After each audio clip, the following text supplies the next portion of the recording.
Chapter 112. So, said Alden, spitting toothpaste into the sink while Luke brushed at the one beside him. When did it happen? Luke looked at him in the mirrored medicine cabinet. When did what happen? What do you think, man? You can't tell me all about your childhood and then leave out the big magical stuff. I wasn't going to. He wiped his mouth on the back of his hand. What was being selected like for you, though?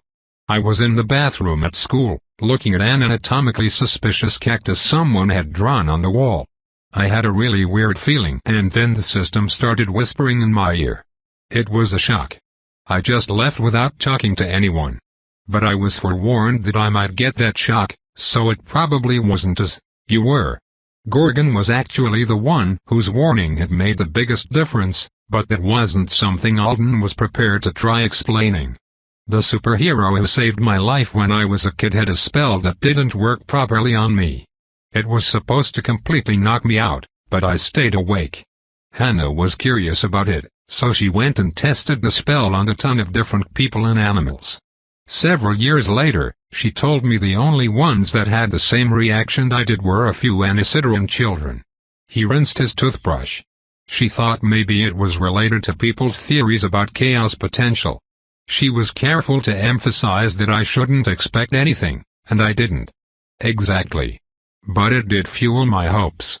I wanted it way past the age when it's reasonable for a person to still be hoping, maybe one day I'll be magical. Chaos potential is totally a real thing, said Lute. The average citizen just doesn't have a lot of info on what it is. I bet at least some of the heavy-hitter combatants who get summoned know. I just assume the Grand Witch knows stuff like that, too. Not to compliment her, mind you, but she is antique and very interested in involving herself in all things Artonan. Wanna hear my theory? Sure. It's bad. I'm sure I've heard it before. Anisidrans love nothing more than guessing at all the things the Artonans are still refusing to be 100% forthcoming about. We even guess at the things they are forthcoming about, in case they're lying. Alden typed a mental text out and left it hanging with no recipient. If you've got a problem with me sharing a little of the theory I came up with on Thagun, you should let me know. He waited a second. The system didn't shout, "Stop, idiot. That will cause a global catastrophe." So he figured it was safe. He gave Lute his cheerful a smile. I'm 90% sure the phrase chaos potential has to do with how likely a person is to turn into something that could be classified as a demon in the event of a chaos exposure. Luke blinked. I've heard similar things, but those ideas seem to be more popular with anti-avowed hate groups than with avowed. Well, part 2 of my theory is that the system fixes the chaos vulnerabilities a person might have in the process of making us avowed, so there's no reason for the hate groups to use it against any of us. We're better for handling chaos than regular people, not worse. As promised really. The Artonans did say they were ultimately making avowed to help them out with chaos problems. He paused. Also, just because some avowed might have high chaos potential prior to being chosen, that doesn't mean all of us do. I don't think that, actually. The system had said it stabilized existences. It could be picking just the people who had a mix of high enough authority and an unusual vulnerability to chaos. Or it could be picking everyone on Earth who was naturally above the authority threshold for F rank and granting them affixations and further stability. Or it could be weighing multiple qualities to assess a person's value as a future avowed as well as their risk of demonifying. He didn't know which it was or if some third or fourth factor was at play, but he didn't believe it was pure chaos potential. Because Gorgon had done something to Alden before the system had gotten to him. And he had done such a good job at it that the Earth system had mentioned it was a positive, and she had commented on how exceptional Gorgon's work on his was. But the Earth system had still picked him. And stabilized him some more with the affixation. It might have done it just because I was already on its to be avowed list, and it wasn't able or willing to remove me from it for some reason. He doubted that was it. Oh. So you don't necessarily think chaos potential makes us avowed. You think it's an additional wrinkle in the situation? What do you think makes the system pick someone then? In the interest of not having an extremely long talk about alien philosophy, said Alden, let's call it power. Luke nodded. Power. Most people I knew growing up thought that they either had an ability to contain more power than regular people and that was why the system would choose them to hold magic, or that they were born with some kind of power and the system has the ability to wake it up and turn it into magic. More the second one, thought Alden. As far as I know, my family pretty much all think some version of the second. There are some other theories. But it doesn't really matter which one you look at. If it's even a little reasonable, it has to take into account the fact that two superhumans usually have superhuman children. Which means it's not random. The special thing, whatever it is inside you. He stared at his own reflection. I really don't know what it feels like to grow up knowing you have something that will become magic. I was so sure I didn't. I'd been training myself not to even want it since I was a little older than a toddler. By 8th grade, I was just trying to hold on until I was old enough for my real life to happen. Somewhere far away from here. Line of asterisks, Neelima Paragon Academy Theatre January 14, 2039, line of asterisks. One day, thought Luke Volra, I will live thousands of kilometers away from this place. He sat in a group of his classmates, right at the base of the stage, waiting for his name to be read. It was the end of the first week of school, and the principal was calling them up one by one. This little ceremony was just for the 8th grade. The speech had been short and casual. It didn't matter. The excitement was so strong, he wondered if the sound of all the racing heartbeats was annoying one of the new teachers. She was an Adile brute. Constantine Roberts.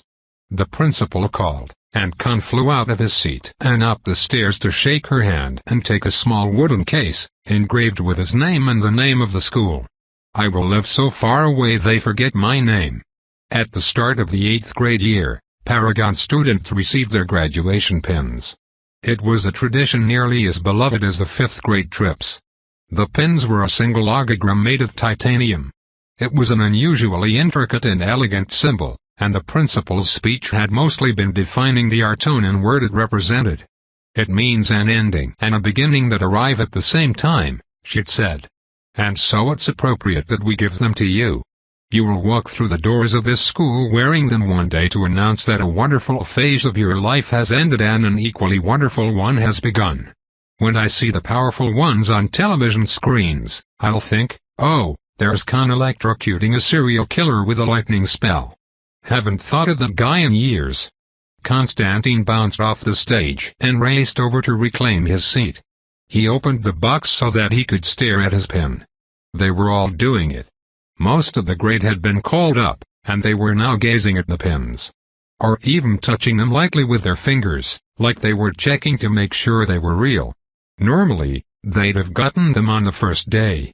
Instead, the whole grade had been brought to the auditorium on Monday not for the pin ceremony, but to have a lecture on their general behavior the previous term. It was the most blistering talking to Lute had ever experienced. The gist of it was that they were expected to behave with maturity this year, damn it, and anyone who couldn't do that should raise their hand right then and there so that they could be taken back to the primary school building and start over with the 5-year-olds. Carlotta Sullivan. Carlotta headed up to get her pin. In the seat in front of Lute, Vandy was staring down at her own pin. She was wearing light blue earrings shaped like clouds, a subtle announcement that she'd decided on Shaper of Sky for herself over the holidays. He doubted she would change her mind. She wasn't someone who liked to reverse course. Vandy's parents were both S-rank superheroes. Quite famous. She probably would be, too. I wonder what it will feel like if I see her one day, decades from now, and she looks almost exactly the same. More beautiful because of appeal. In a fancy outfit because of her job. But the same, pretty much. Luke forced that thought away from him, as he always did. It was too frightening to look at for long. Assuming true rejuvenation remained a rare skill set among Earth's top healers, not all of his classmates would have access to it. But some of them would. The best and most well-connected of them. And he probably wouldn't. If his mother didn't, after a lifetime at Ali's side, then Luke wouldn't after a lifetime spent staying as far away from Anzidora as he could. When I get old and sick, They'll treat me with medicine that only exists thanks to the contract. Thanks to avowed. I guess I'll have to think of them all then. He wondered if he would still feel guilty about the dice when he was an old man. If some of his classmates really did die in one of those ways. If someone they loved suffered in one of those ways. Stop thinking about it. Nobody had spoken to him all week, unless it was necessary for class. He hadn't initiated a conversation with any of them himself. Luke didn't know how they were thinking about it, but for his part, a show of maturity was just a return to silence. Stay out of their way. Don't whine anymore about the fact that their world surrounds you without letting you in. If the class assignment doesn't apply to you, do it quietly anyway. If things go badly again, don't respond. Yield to it all. Be the doormat. Until you finally get to leave this place forever. It was quieter than last year, not a single incident that could be called bullying. Luke Volra. He stood. No laughter. No anything. It was better, wasn't it? Even if it was so very cold sometimes. He walked up to get his pin, then he sat back down with it. He couldn't decide if he wanted to open the box or not. Of course they had given him one. Since his mom wouldn't let him quit or transfer schools, he would graduate one day. Sort of. The high school at Paragon was not a building, but a single hallway that emptied rapidly throughout the year as the people who hadn't been selected in the later half of 9th grade all got their turn in 10th. 11th grade would be one classroom by the end of the year. Just a handful of straggler future low ranks with parents rich enough to keep sending them here. 11th was the accelerated year. 6 days of instruction instead of 5, and no holidays for the tiny class of left-behinds, so that they could be ushered out the door directly into university instead of bothering with application and transfer to an avowed high school for 12th grade. Graduation for them was sugar cookies with their parents and the faculty in the teacher's lounge and everyone wishing them luck with the rest of their lives. They would get to wear their pins that day, if they hadn't already put them on. It sounded immensely depressing. None of these people would be beaming down at their pins if they knew for sure, as Lou did, that they'd only get to wear them once. On Sugar Cookie Day. Hoyu Zhangdamir. Hoyu gets called last for everything like this. Because of the Z, he might be the first one who gets to wear the pin, though. He had to be one of the frontrunners for that honor. His parents weren't just S's. They were strong ones. The tradition at Paragon was for students to wear the graduation pin starting on the first school day after their selection. Since you weren't allowed to keep attending the school indefinitely as an avowed, selection was the beginning of your graduation process. People wore the pins to school for a few weeks or months, while they were trading for their desired class, sorting out their next steps, and applying for avowed high schools. Then they were gone for good. Into the world of adult superhumans. An ending and a beginning that arrive at the same time. 9th grade was all about checking your classmates' lapels every morning, to see if the system fairy had come to bestow gifts on them in the night. But they received the pins in 8th because. What if it happens for one of us this year? A girl squealed as Luke tried to find his way through a cluster of his fellow 8th graders who were clogging up the hall at the end of the day. It does sometimes. Paragon was the kind of school where an 8th grader got selected once in a while. Not a U-type, of course. A true pre-15. It had happened to a girl the year before last, and it had been like an emotional bomb went off in the middle school building. The 8th grade had gotten so wild they'd just let them skip classes and fling their enthusiasm back and forth at each other for a day. It tended to be similar when the first 9th grader walked through the doors with their pin each year. But that usually happened around February or March to someone who had turned 15 earlier in the year. Everyone knew it was coming.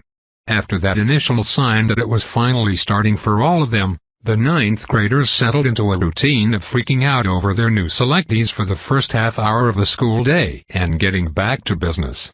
The 8th grade selectee had taken over the school's collective mind for weeks. It could be you, Vandy. Or you, Hoyu. Hoyu smiled nervously. I don't think I'd want to be picked this year, he told them. I'd have to leave and head to high school without any of the rest of you. I'd be younger than all the other students in my new school. And I'm almost sure about what I want but not 100%. I'd have to make important decisions in a big hurry. I think it would be really hard. He sounds like he's seriously thought about early selection, thought Lute. At least he wouldn't do something horribly arrogant, like throwing himself a premature coming-of-age party. I think Hazel jinxed herself with that. She's going to be a late 15 instead of a 14 like she wanted. It would probably happen in the next few weeks. Before her 16th birthday. She had been attached to Alaya like a favorite parasite for the entire past 2 years.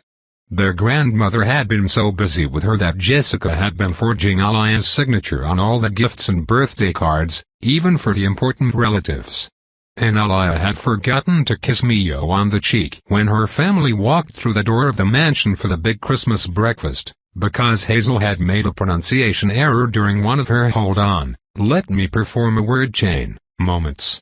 Grandma's cheek kiss was a whole ritual Alaya used like a spell on all of them on Christmas morning. And it was Mio, who was probably her second most beloved pre-avowed grandchild. Mio was almost as good at word chains as Hazel had been at her age. So was Roman. They spoke Artonan just about as well as she did. They were both learning to read logograms, even though a massive memorization project of that scale would probably be way easier for them in the future, after the system had whacked up their processing a little. They just couldn't feel special mystical feelings when they chained or when other people did. So they weren't considered competition for Hazel at all. Lute didn't care much for either of them, but he'd felt annoyed on their behalf a few times recently. Oh, wouldn't it be crazy, he thought, heading for the train station. He liked riding the train so much more than the helicopter. Train and bus rides took longer, extending the blissful transitional period when he wasn't in school or at home. Wouldn't it just be crazy if Hazel turned out to be an A instead of an S? The idea of her getting a lower assignment than that didn't cross his mind. Even an A rank Hazel felt like a flight of fancy he was allowing himself as a response to pinned A and his future as a member of the sugar cookie class. She could already do something like magic. The Artonans all the family chainers worked with were reportedly fascinated by her. She had had the S in the bag since birth. At least she's not having a party this year. The idea seemed to be that she'd be such an in-demand, important avowed that there was no point in planning one. She might be off working on another planet on her birthday. On the train, Luke stared at his pen case for a while, then stuffed it back into his backpack. He wouldn't open it. He'd do it for the first time on the day they tossed him out of Paragon Academy. That felt more appropriate for someone like him. Line of asterisks. Luke turned 14 on a Saturday. Instead of a party, he asked Jessica to spend time with him. She had been so busy dealing with all the things Alaya was letting slide because of Hazel that it felt like they weren't seeing enough of each other. He'd planned the whole day himself, taking full advantage of his family's money in a way he rarely had any real desire to do. He booked out an entire movie theater so that it could be just the two of them, and his mom wouldn't feel like bringing bodyguards. She didn't usually do it when she traveled alone. He didn't do it when he traveled alone. But she still wanted the guards every time they were together. He hated it so much for her, the fact that she couldn't stand the idea of someone like Declan or Hazel saying things about her where he could hear them. But there was no way for him to say, "It's fine. They do it even when you're not around. I'm old enough now. We can just go get burgers wherever we want and ignore them." Not yet. He didn't know how to put the words so that they wouldn't upset her even more. Instead, he did this, just the two of them blowing blur money and eating their favorite takeout while, on the screen, the lineup of famous musical performances he'd chosen played. Not a single avowed musician in the entire bunch. "Mom," said Lute, dipping a fry in the remoulade that was supposed to go with the crab cakes, "when I move to Austria, you'll come with me, won't you?" Jessica chuckled. "You're still on Austria? I didn't realize." Luke frowned at her. "But you know I'm planning to go there. As soon as I'm old enough. At 21. I'll finish uni at a music school if I can. I'm hoping they'll let me take some of the early curriculum long distance because of my situation, but even if they don't, it'll be fine." The details had all been coming together for the past few months. He hadn't actually discussed the specifics of timing and coursework with her yet because she'd been so busy, but since everyone else's age was career planning right now, Lute was career planning, too. One of the only great things about being born on Anzidora as an unavowed was that nearly every country on Earth was a signatory to an agreement that said you could have your pick if and when you made an exit. When he turned 21, Lute could declare himself a citizen of wherever he wanted. His mom's eyebrows drew down. She opened her mouth. Closed it. Opened it. "Baby, you're not really serious about that, are you?" she said slowly. "You don't really want to leave?" Lute was sure his own mouth was goldfishing. "What?" he said at last. "Mom, I've wanted it forever. Since Mrs. You first told me about." He gave her a smile.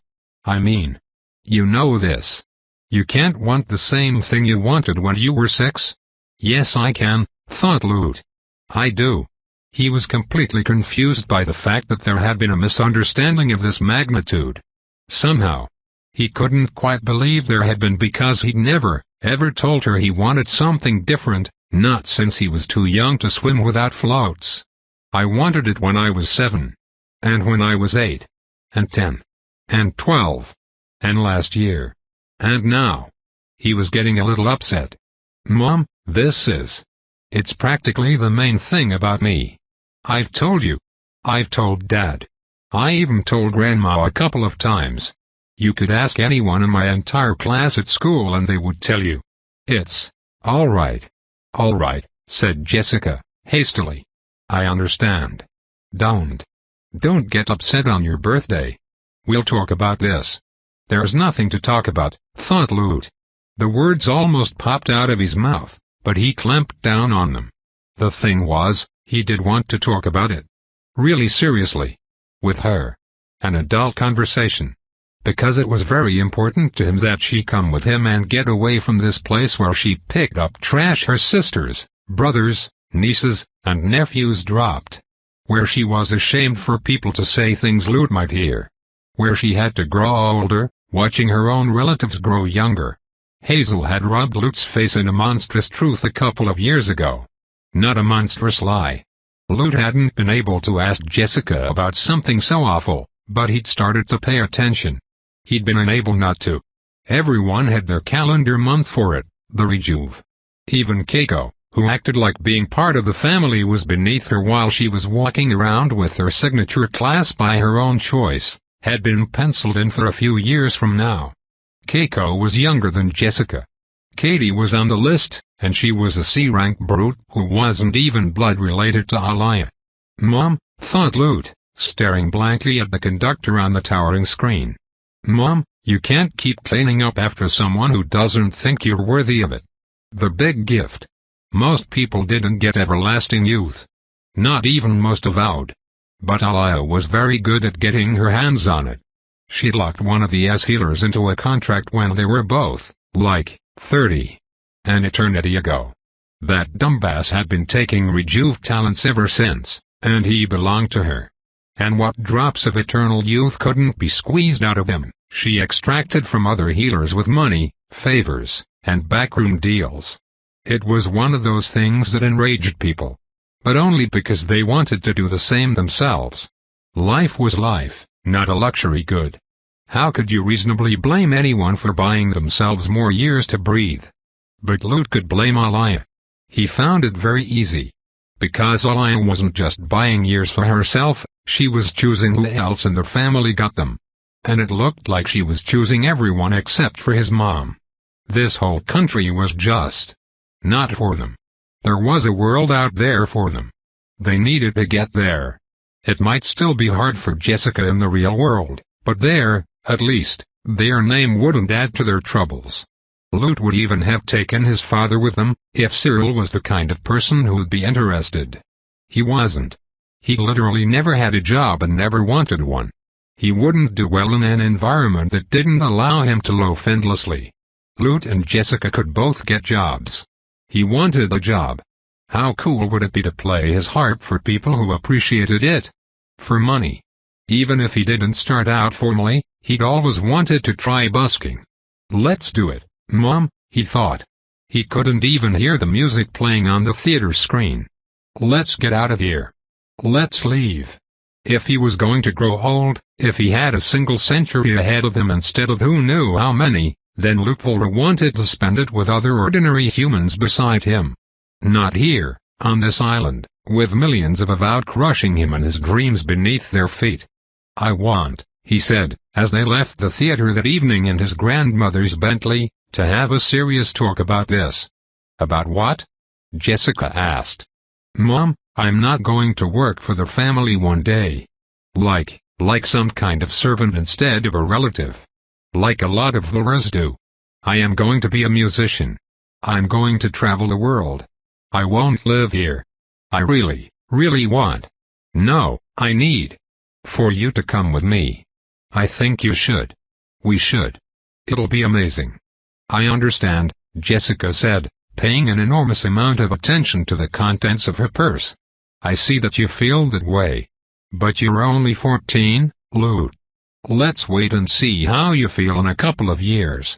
Let's wait and see what happens. Why won't she talk about this with me? Why didn't she believe me every other time I've told her about this? Has she even been listening to me at all? Mom, I love you, said Luke. Oh baby, she said, leaning over in the seat to kiss him on the nose. I love you, too. More than anything. I'm sorry if I upset you on your birthday. Line of asterisks. A few weeks later, Hazel turned 16. Her mood was so dark it eclipsed the mansion. She was so mad it went from funny to scary, then all the way back to funny again. Luke had basically been living with her for the past year and a half. She and Alaya being inseparable and Jessica being attached to his grandmother made it unavoidable. But they'd been on tracks that didn't intersect for a while. She was so busy preparing for her ascension, so certain it would be any day, that she really only had time to bother him if they happened to run into each other by accident. If Luke chose to eat breakfast on the way to school and hide in his room for supper, he could usually go days without hearing her opinion on anything. Her parents, who came along with her, were harder to hide from. But Cousin Hugh and Katie treated him like he didn't exist even if they were standing 3 feet away from him, so that was fine. That evening, Hazel was sitting in the white parlor, staring at an arrangement of lilies like she was trying to wilt them with her aura. Katie, who had been trying to cheer her up all day, said, "Oh look, Hazel. It's 8:04 p.m. This is the exact minute you were born." Hazel stood up and rounded on her mother. She shouted something in her tone.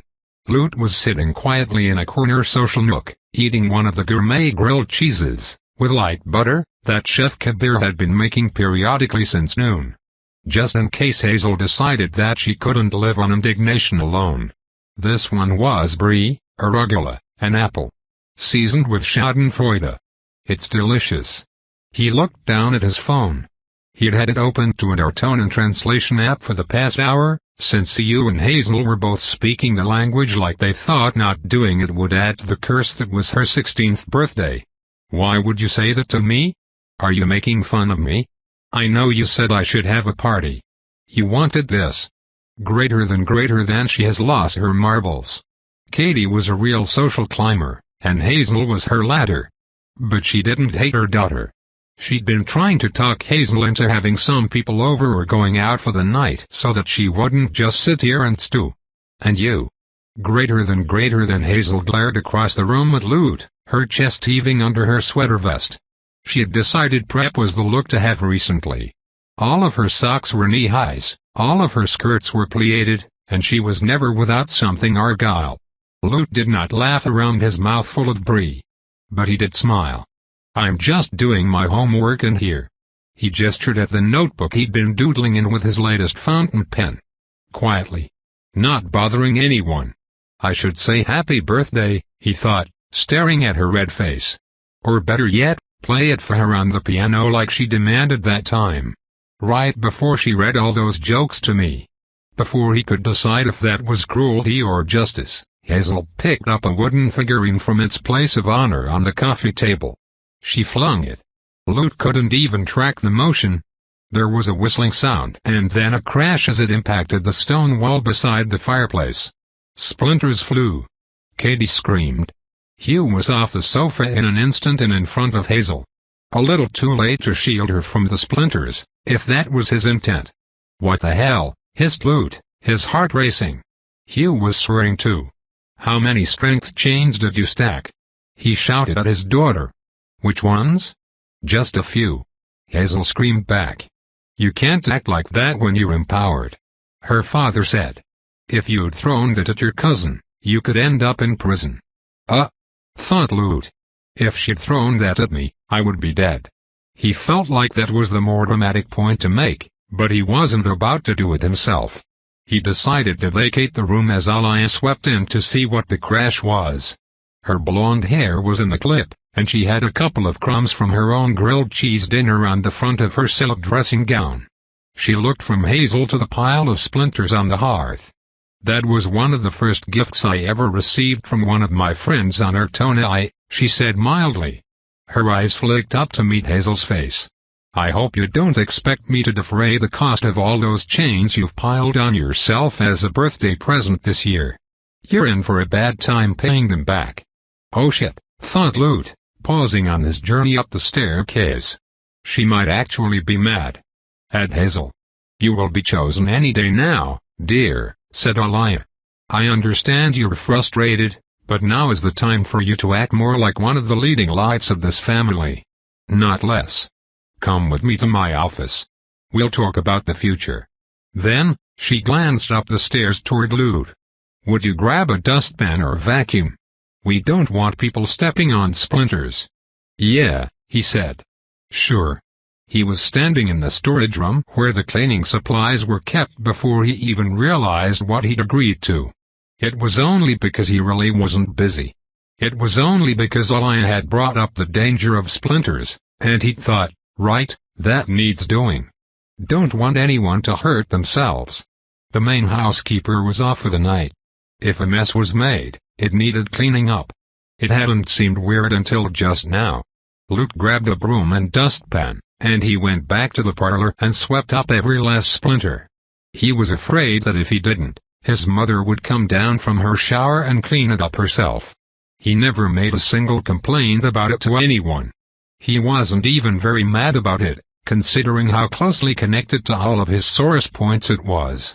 But as he threw Hazel's mess into the kitchen trash can, he felt what he could only describe as the cleanest break in the world happening inside him.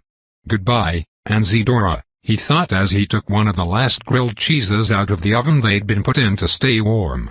Roasted red pepper and basil on homemade whole wheat. "I think I loved you a little still, right up until this moment. It's all gone now. You can't hurt me anymore. And every last magical person, place, and thing here can kiss my human ass." Line of asterisks. Cousin Roman got selected 2 weeks later. Seconds after it happened, he booked the car to come to the mansion.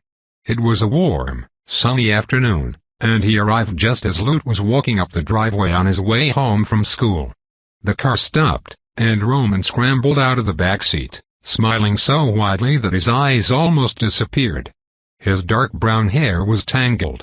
He ran toward Lute, who stopped walking in surprise. He couldn't actually recall any of his non-adult cousins ever greeting him with such obvious delight. "Lute," he said breathlessly. "Lute. I got it." "Got what?" Lute thought. "The S," Roman said in a strangely jubilant-sounding hiss. "I got S just now. I drove straight here. I rode straight here. In this car. With an S, okay," said Lute. "That's great. Congrats." His brain, not being tuned into the Chinner channel 24/7 like everybody else's, hadn't quite caught up with the significance of what his cousin's saying. "Lute, I'm 8 months younger than her." "Oh," thought Lute. "Oh h. I'm not even 15 and a half yet. They are going to have to give it to me." Lute couldn't process it all as fast as Roman clearly expected him to, but, yeah, that sounded like a definite possibility, didn't it? The S had been held for the past few years. Hazel had hit 16. She was. Well, Lute hadn't seriously considered this as much as he should have because she was Hazel and she was the most special of the special ones, but if they were going to be logical about this, then. Wait a second. She actually isn't that likely to get S anymore. She isn't likely to get S at all. She's not even that likely to get A. It could still happen. Sometimes the system picked you late. But if you were betting the odds, you wouldn't bet on Hazel over Roman today, would you? Not with such a big age gap. Not with him being so devoted to Aliyah and Chainer himself. Surprise shot through Lute. They are going to give you the S. Roman held a hand to his mouth. I could have been a B. I was bracing for it. I expected a, but I told myself B could happen. And then. It's this. And Mio can take an A. He looked at the car. I can't even get back in. It's too slow. You take it. I have to run. He shoved Lute toward the car like he expected him to ride a few meters down the driveway in it, and then he sprinted toward the mansion. Lute smiled. He could enjoy things like this now that whatever it was that tied a person to the place of their birth had completely ruptured for him. Ever since Hazel's birthday, life here was like a very realistic movie he was watching. And Zedora, the Blurs, and his classmates flowed past him. Occasionally they brushed against him. But his skin was diamond hard, and nothing broke through anymore. He liked it. Nothing wounded him. It was like he'd found easy mode for the first time ever. He thought it might actually be making him a better person. The other day he'd held the door open for Carlotta to carry a project into the classroom because the disdainful look she shot him just didn't bother him anymore. Good for Roman, thought Lute. What an interesting part of the Anzidora movie this is. He hurried after his cousin to see what would unfold. He expected it all to be resolved in a single afternoon. Roman was 8 months younger than Hazel. He was an S. He was thoroughly accomplished and prepared. Lute would have to look up some numbers to see how the high-rank parentage played into it, but if they were going just by age, Hazel was now much more likely to be a C than any other rank. He was betting the numbers were heavily in favor of Roman. He seemed so sure, and the cousins didn't slouch on knowing this kind of thing. The next 3 months were ludicrous. Family members divided into camps. There were meetings of the high ranks. Aliyah, Hazel's parents, and her grandparents defended her right to the Chainer S, and to Carrie stepping in on Hazel's behalf almost certainly had more to do with her trying to save the S in case her daughter Mio needed it than anything else. Aliyah was busy putting out fires within the family, so Jessica was busy helping her. Lute watched it all fall apart, feeling untouched. Though he was surprised that his grandmother really would burn down a success story like Roman, even for the sake of Hazel. One morning before dawn, he woke up to the sound of Roman screaming his head off about superstitious bullshit ruining his life, and the next day, Aliyah moved their little household to Libra and had it set sail. Lute had to start going to school by helicopter again. But what did that matter? The important thing was that teenagers who were about to get rabid instead of Chainer couldn't show up at 5 am to condemn Aliyah if she was a mile offshore. Line of asterisks, line of asterisks. Neelima Paragon Academy, June 20, 2039. Line of asterisks, line of asterisks. Lexi and Khan had their heads together beside Khan's locker when Lute made it to school. Lexi sounded annoyed with his little brother again. They'd always been close. Lute didn't know why they were arguing a bit lately, and he saw no reason to pry. Khan was still perky. With most people. And he was in the middle of one of those growth spurts that seemed to land on the other boys in their grade every couple of months. Lute suspected some of them were shooting up centimeters as they slept in their beds at night. His own short stature was an annoyance, but not the emotional crisis that his father seemed to think it should be. That was probably because he'd always had plenty of other difficult things to agonize over. If he'd had more art tone and resembling features, like his mother, he was sure it would have been a larger issue. As it was, he had round cheeks and long lashes that made him look like a primary schooler who'd gotten lost in a pile of big kids. Shopping for interesting clothes to wear when he wasn't in his uniform was a pain in the ass. But other than that, he was still growing, and the baby face would disappear soon enough. Did it really matter what he looked like between now and when his real life started at 21? Boy, I like not caring. It's so much easier. His locker was near Khan's this year, too, so he had to slip past the brothers to reach it. Hey, Lute. "Hey, Lexi," said Loot. His eyes checked the ninth grader's lapel. Even if Enzidora had become a movie recently, he couldn't help doing things like that. They'd been baked into who he was for too long. Plus, Lexi was still talking to Loot when they met in the halls, and Loot didn't mind it at all. The guy worked to be good at ballet even though nobody else in his age group was taking it seriously anymore, unless they wanted to be a dancer for the rest of their lives. Loot felt like they had an artistic compatibility or something, though he'd refrained from ever saying it out loud in case Lexi disappointed him by disagreeing. And he's doing all that hero prep stuff with Khan on top of it. Lexi was heading the prime time for his selection right now, and when he wore his pin, Luke planned to be sincere in his congratulations. "Do you know what the rates are going to be for Meister trades for the next few months?" Lexi asked. "If they're going up or down?" "I know it's an out-of-the-blue business question, but if you happen to have heard anything." Khan was giving his brother an uncomfortable look. "I don't," said Loot. "I'm not sure if Uncle Corin even knows things like that or if he just pretends to have his finger on the pulse of the class trading business. The system spits out what it spits out, and he just pays people to hold good stuff for bargaining. I can ask." "You don't have to. I'm living in the cabin next to his. He's not there a lot, but it's no trouble." Roman was a rabbit now, but they were still offshore. Loot wondered if Alaya was hiding from him out of guilt. He wondered if she even had the capacity to feel guilt. Lexi nodded. "Thanks. I was in a big swap group. Some of them have gotten selected earlier than they expected and dropped out. If I'm a few months late, I'll ask," said Loot. The swap groups always left a ton of people with short straws, even if everyone was sticking to their agreements. Loot had the impression that the Roberts family was right at the edge of being able to give their kids the best education and the classes they wanted. As long as the system didn't throw a wrench in the works by giving them something awful to trade out of. Lexi headed off to join his friends. A couple of them were wearing their pins already.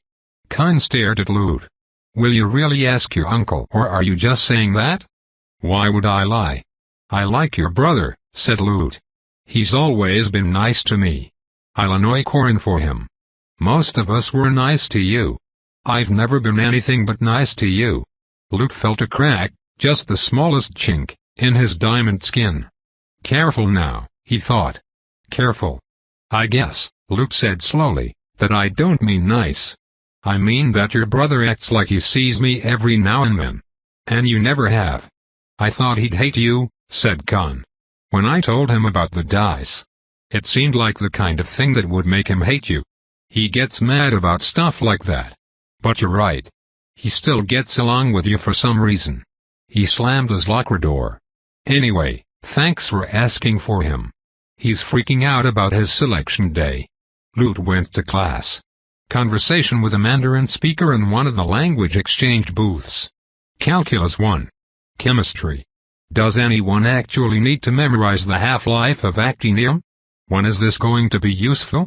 When is this going to be useful in a situation where we don't have a computer handy to look up the answer? He was in the second row from the back, trying to draw a picture of what Angela Aubergine would look like if she were a girl with that name. "When I color it in, I'll give her purple hair, obviously. Does that make her look too Ertonen? Maybe a purple t-shirt?"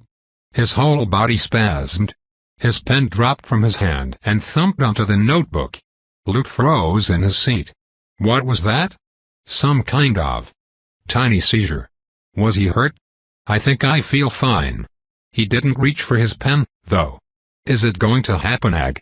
"Hello, Loot," a voice whispered in his ear.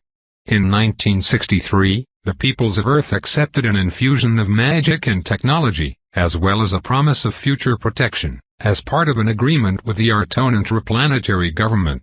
In doing so, Earth became an Artonan resource world, with all the accompanying rights, privileges, and responsibilities afforded by that designation. Oh, though Loot. Oh, those assholes are at it again. He guessed a few months of quiet cold shouldering from his classmates was more than he should have expected. This was the system's selection speech. Everyone knew it verbatim. He would not react. Not another flinch. He picked up his pen calmly and went back to drawing Angela. As part of this alliance, the voice continued quietly, Earth is required to deliver a number of suitable individuals into contractual servitude. You have been selected for this honor. You may refuse to sign your planet's version of the interdimensional warrior's contract out of personal principle, and your objection will be taken into consideration hereafter. Ultimately, however, you may not refuse to serve. I wonder which of them it is. Declan, Carlotta. Someone else finally retaliating for me shoving the scariest parts of their future in their face? Upon signing, you will become one of your planet's avowed. They were probably using one of those devices that magically directed sound into a single person's ear. There were toy versions, but this was extremely realistic. Someone who'd borrowed it from a parent maybe. As a signing bonus, you will receive an additional gift. Refusal to sign will result in the loss of this bonus. This is so savage of them, thought Loot. Before I was made of diamond, it might have broken me. Upon becoming one of the avowed, you will be subject to summons, for emergency and non-emergency purposes, by members of the Artonan wizarding classes. By Artonan law, all avowed are justly rewarded for any service rendered. Your rank has been determined. Your class has been randomly assigned based on the Triplanetary government's current requests. You have 90 Earth days to sign the contract of your own free will. During that time, you may trade your class with equivalently ranked selectees from your own planet. Once affixed, your class assignment is immutable. And Zedora flows past me. Welcome, Loot. And thank you for your future service. None of this can really touch me. It was over now. That was all there should be of this speech. Loot was fine. He would be fine with things like this until he left this. A single point of gold light appeared at the center of his vision, and then it oozed outward. It turned out he was not made of diamond after all. He was something much more fragile than that. Because words appeared, and they pierced right through him and everything he thought about himself. Prefix selectee, Loot Stellenville Divergence rank, S assigned class, right chapter 113. Loot, are you alright? Lootville. Loot realized he was in class. He was standing up at his desk. His pen was clenched in his hand. He was breathing hard. Every face was looking at him in confusion. The chemistry teacher, Mrs. Sharma, had a frown line between her brows as she examined him. Said Loot. Are you all right? She asked again. I feel sick, he blurted. I need to leave. My head hurts. And my stomach. Should he say that more things hurt? He really needed to do something. Move. Get out of here. Think. Something wasn't right. Maybe I really am sick? Maybe I've gone crazy. Mrs. Sharma's first name was Saanvi. It was floating on a lighted name tag over her shoulder.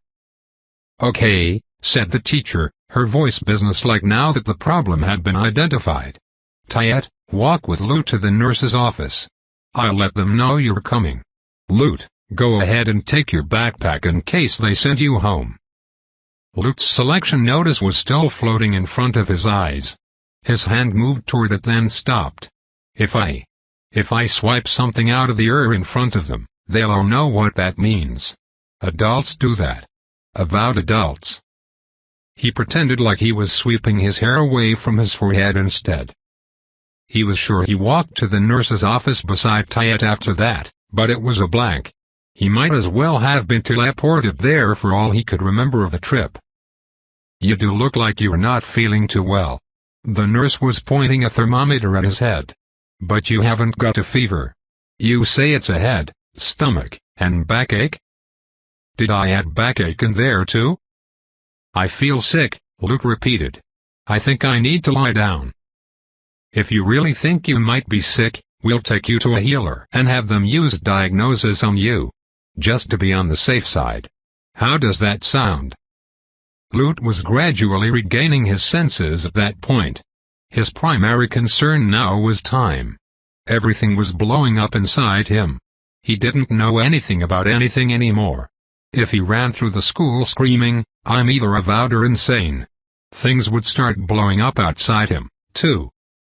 He had to figure out the internal explosions before setting off the external ones because 1,000 reasons. They were all crowding together in his head so that he couldn't quite make out any of them, but he knew they were there and they were massive. He needed time. What he would like was to ride the train or the bus around and around for the next year, never stopping, until he'd finally calmed down. That wasn't going to happen. He couldn't even leave campus until the end of the day. This was a family neighborhood. One of the watchers on duty would pick up the wandering student and put it back in the school where it belonged. The nurse leaned toward him. "Lute," she said in an even voice, "are you really sick? Or are you having trouble with your classmates again?" Lute's troubles with his classmates were so irrelevant at the moment that he didn't even edit his answer. "Most of them think they never did anything to hurt me all these years, and then I repaid them by making fun of Avowed being killed. So now they are consciously shunning me instead of accidentally doing it. But the bullies have switched to shunning, too, so that they fit in with the crowd. It's much better." "Fine," said the nurse. "You can do your homework in here for the afternoon. I'm only letting you because you've never done this before. Don't make a habit of it." If Lute had known the nurse had a soft spot like this, he would absolutely have made a habit of feigning illness last year. He sat quietly in a chair, pretending to read on his tablet. Instead, he was staring at his interface. It took almost an hour before he really started to accept the fact that this was not some trick or mental break. Nobody had managed to stick a pair of high-tech contact lenses in his eyes. This was the system interface. And it was his. Whether he wanted it or not. "What has happened?" thought Lute. "I'm quadruple decimal. I'm not one of them. I don't get magic." This text floating in front of him, that he still wasn't swiping away because touching the interface felt like too much of a commitment, said he did. It said he was 90 days, or one button press, away from being a right. A right? I mean, rights exist. They have right jobs making right work here on Anzidora. Magic stuff. Fireworks, guns, equipment, infrastructure, toys, bombs. Lots of people really want to be rights. He could call to mind the names and faces of every person he knew who'd ever gone through a right phase and all those who were currently close to deciding on the class for real. This is kinda weird. Like someone had just walked up to him in the street and said, "Will you come over to my house in a few months to fix the dishwasher?" Oh no, you must have mistaken me for someone else. I'm not a dishwasher repairman. You will be then. And every day after that. See you in September. He kept working on the word right like it needed deciphering. It didn't belong to him. He was not a right. He was practicing and preparing for the day when he became a professional harpist. That was what was keeping him sane while he waited to get away from the Avowed. Get away from the Avowed? I'm going to be an Avowed. The thought kept hitting him like a blow to the gut and then fading. Lute wondered if the substance of his being was just too stubborn to let something so antithetical stick for more than a few seconds. I've got to try to let it in. Get a grip on it. I can't just wander around with these words in front of my eyes for 3 months until the big thing happens to me. I've had the lessons with everyone else. I've watched them plan for selection for years. This was supposed to be go time. Right? You get picked. You trade for the class you've been planning on. Go to meetings with grown-ups who have it before you finalize everything. Professional career coaches. Make sure you're not screwing yourself up forever. Applications. Affixation. Acceptance letters come. High school. Wait, thought Lute. Wait. No. I don't want to do any of those things. Could he hide it? Globies hid it sometimes. Unregistered criminals. He could do that. And then it would be like it hadn't happened. You idiot, Lute. You're Anisidoran. There's no benefit at all in your case. For a human born here, Getting your citizenship transferred to another country was so easy. It was one of the things he'd been looking forward to ever since the class trips. At 21, you just filled out some forms and had an interview with a sway verifier, who would confirm for everyone that even though you'd been born in superhuman territory, you weren't one yourself. And then you could make your home anywhere on Earth. Lute wouldn't be able to pass that exit interview anymore. He was stuck here. That hit him and faded as well. He was still absorbing facts, still so busy trying to understand what was going on that he wasn't feeling a lot other than shock and confusion. And then one of his thoughts came through a little louder than all the others. So it's right. And it's an S that's good. All avowed want to be S ranks because that's the best. 1. An S rank. Lute stared so hard at his new rank that it actually expanded. He had somehow enlarged the image mentally by over-focusing. Now there was a giant semi-transparent, golden letter S blotting out most of the nurse's office. I'm 14 years old. The nurse looked over from her desk. What's that? Sorry. Lute shook his head. Just thinking out loud. He clamped his mouth shut. The thought in his head was loud enough that it might as well have been echoing through the room anyway. I'm 14. He made sure the nurse had her back turned, then he hastily swiped the giant S away so that he could see clearly. He pulled up a calendar on his tablet. I am 14 years, 149 days old. I'm a pre-15 S rank. Very pre-15. Not even 14 and a half. The system didn't tell people why it chose them when it did. It didn't explain its outliers. It has plans within plans, some wannabe sages said. And we can only glimpse a few of them. But if you shoved the small number of uniques into a box and tucked them off to the side to be all batty, secretive, and potentially hyperbolic away from the ordinary avowed, one of the system's more obvious plans or directives was to pick powerful people younger. If you looked at the birthdays of every registered avowed, it was all perfectly clear.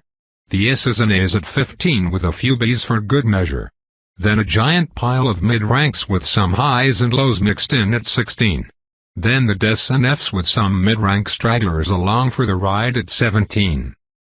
It was almost as bizarre for an S to be picked at 17 as it was for an F to be chosen at 15. And far more bizarre than either of those. Unless this is one of those plans within plans, thought Lute, it implies I'm likely to be powerful. Not everyone started out exactly the same, even if the system slapped them with the same letter. If he remembered correctly, that 14-year-old S who'd gone to school here a couple of years ago was supposed to have gotten more foundation points than normal for a beginner S of her class. A few less stats, a few more, an additional spell impression or two, a special offer when you started to affix. The system seemed to play around with those things. So Lute, at 14, might not be just an S, he might be an S that got something extra on top of it. None of the faculty are S ranks, thought Lute, still gazing at the calendar on his tablet. There's one in 9th grade right now, about to graduate. 3 more in 10th. If Lute Volra agreed to the contract right this second, took right, and affixed, he thought he might walk out of the nurse's office as the most powerful person in the entire school. Line of asterisks. Why are you sitting on your hands? Asked the nurse. You're supposed to be doing schoolwork. They were cold, said Lute. More like they were 3 seconds away from pushing buttons just to see how much crazier the day could get. I do not want to be a right. I don't think. They are definitely in the middle of the pack for me, not at the top, right? As far as avowed classes I like go. He hadn't had a favorite class since he was on the playground playing superheroes. It would have been like having a favorite sports car out of a lineup of them covered in plates that said NOT4LUTE. I'm not sure I like any of them. His mind went straight to the instrument meisters, then ditched them. They weren't really subclasses for high ranks. More C's and sub-C's. The couple of S-rank ones he'd heard of had instruments that doubled as sonic weapons. Even if one of those rarities cropped up, That wasn't what he wanted. Musical instruments were for creation, not destruction. Shaper. Shapers were extremely useful, and they could be artists. Shaping performances set to song were popular and exciting. All the elements were good. But water's the prettiest. He almost groaned out loud at himself. His taste in magic hadn't changed since he was 4. Maybe because that was when he last truly thought he could have it. It's not my fault I haven't prepared at all. I wasn't supposed to have magic. Luke's brow furrowed. So why do I? This question was urgent enough to temporarily knock the 10,000 others he had away from the single brain cell that was still capable of normal function. I'm the kid of 2 regular people. I'm supposed to be a regular person, too. There wasn't a lot of data on children with 2 sets of superhuman grandparents and a pair of plain human parents, but it wasn't like he was the one and only. There were others. And there were those who had gotten the heck off of Enzidora, like Lut had planned to, and married regular people. All evidence pointed to Weefs being garden-variety human beings that the system had no interest in playing with. Garden-variety human beings didn't make superhumans very often. Every Globie was a little statistical miracle. I could be a miracle. But before he started introducing himself as Luke Volra, first ever 14-year-old S-rank born of non-avowed parents on Enzidora, he had to consider the much more likely reason. If I'm not the biggest miracle ever, then at least one of my parents isn't. He realized his lip was trembling and he bit it, squeezing his eyes shut and shaking his head. That's not. Don't be a baby about it, all right? It's not a big deal. It was a huge deal. Your parents are even divorced. Like a lot of people's. You didn't think they had some beautiful connection. Dad was probably into Mom because he's insecure about his own height and not being avowed and the family's rich. And Mom liked Dad for. Actually, his mother had never admitted to liking anything specific about Cyril. But Luke assumed it might have been an insecurity thing with her, too. She'd never dated someone else since the divorce. If I'm being less of a doubter, they might have just had the one huge thing in common and thought it would keep them loving each other forever. It was hard being the only non-avowed in every room. Luke knew. If another kid like him had walked into the school, he would have been completely fascinated by them even if everyone else thought they were the most blah person on the planet. I'm pitiful. And whether they loved each other or not. There was a lie somewhere. He was either a miracle or a lie, and he just couldn't bring himself to seriously believe the first one. They're my parents. Mundane explanation, Jessica had cheated on Cyril with an avowed and never told. How could she?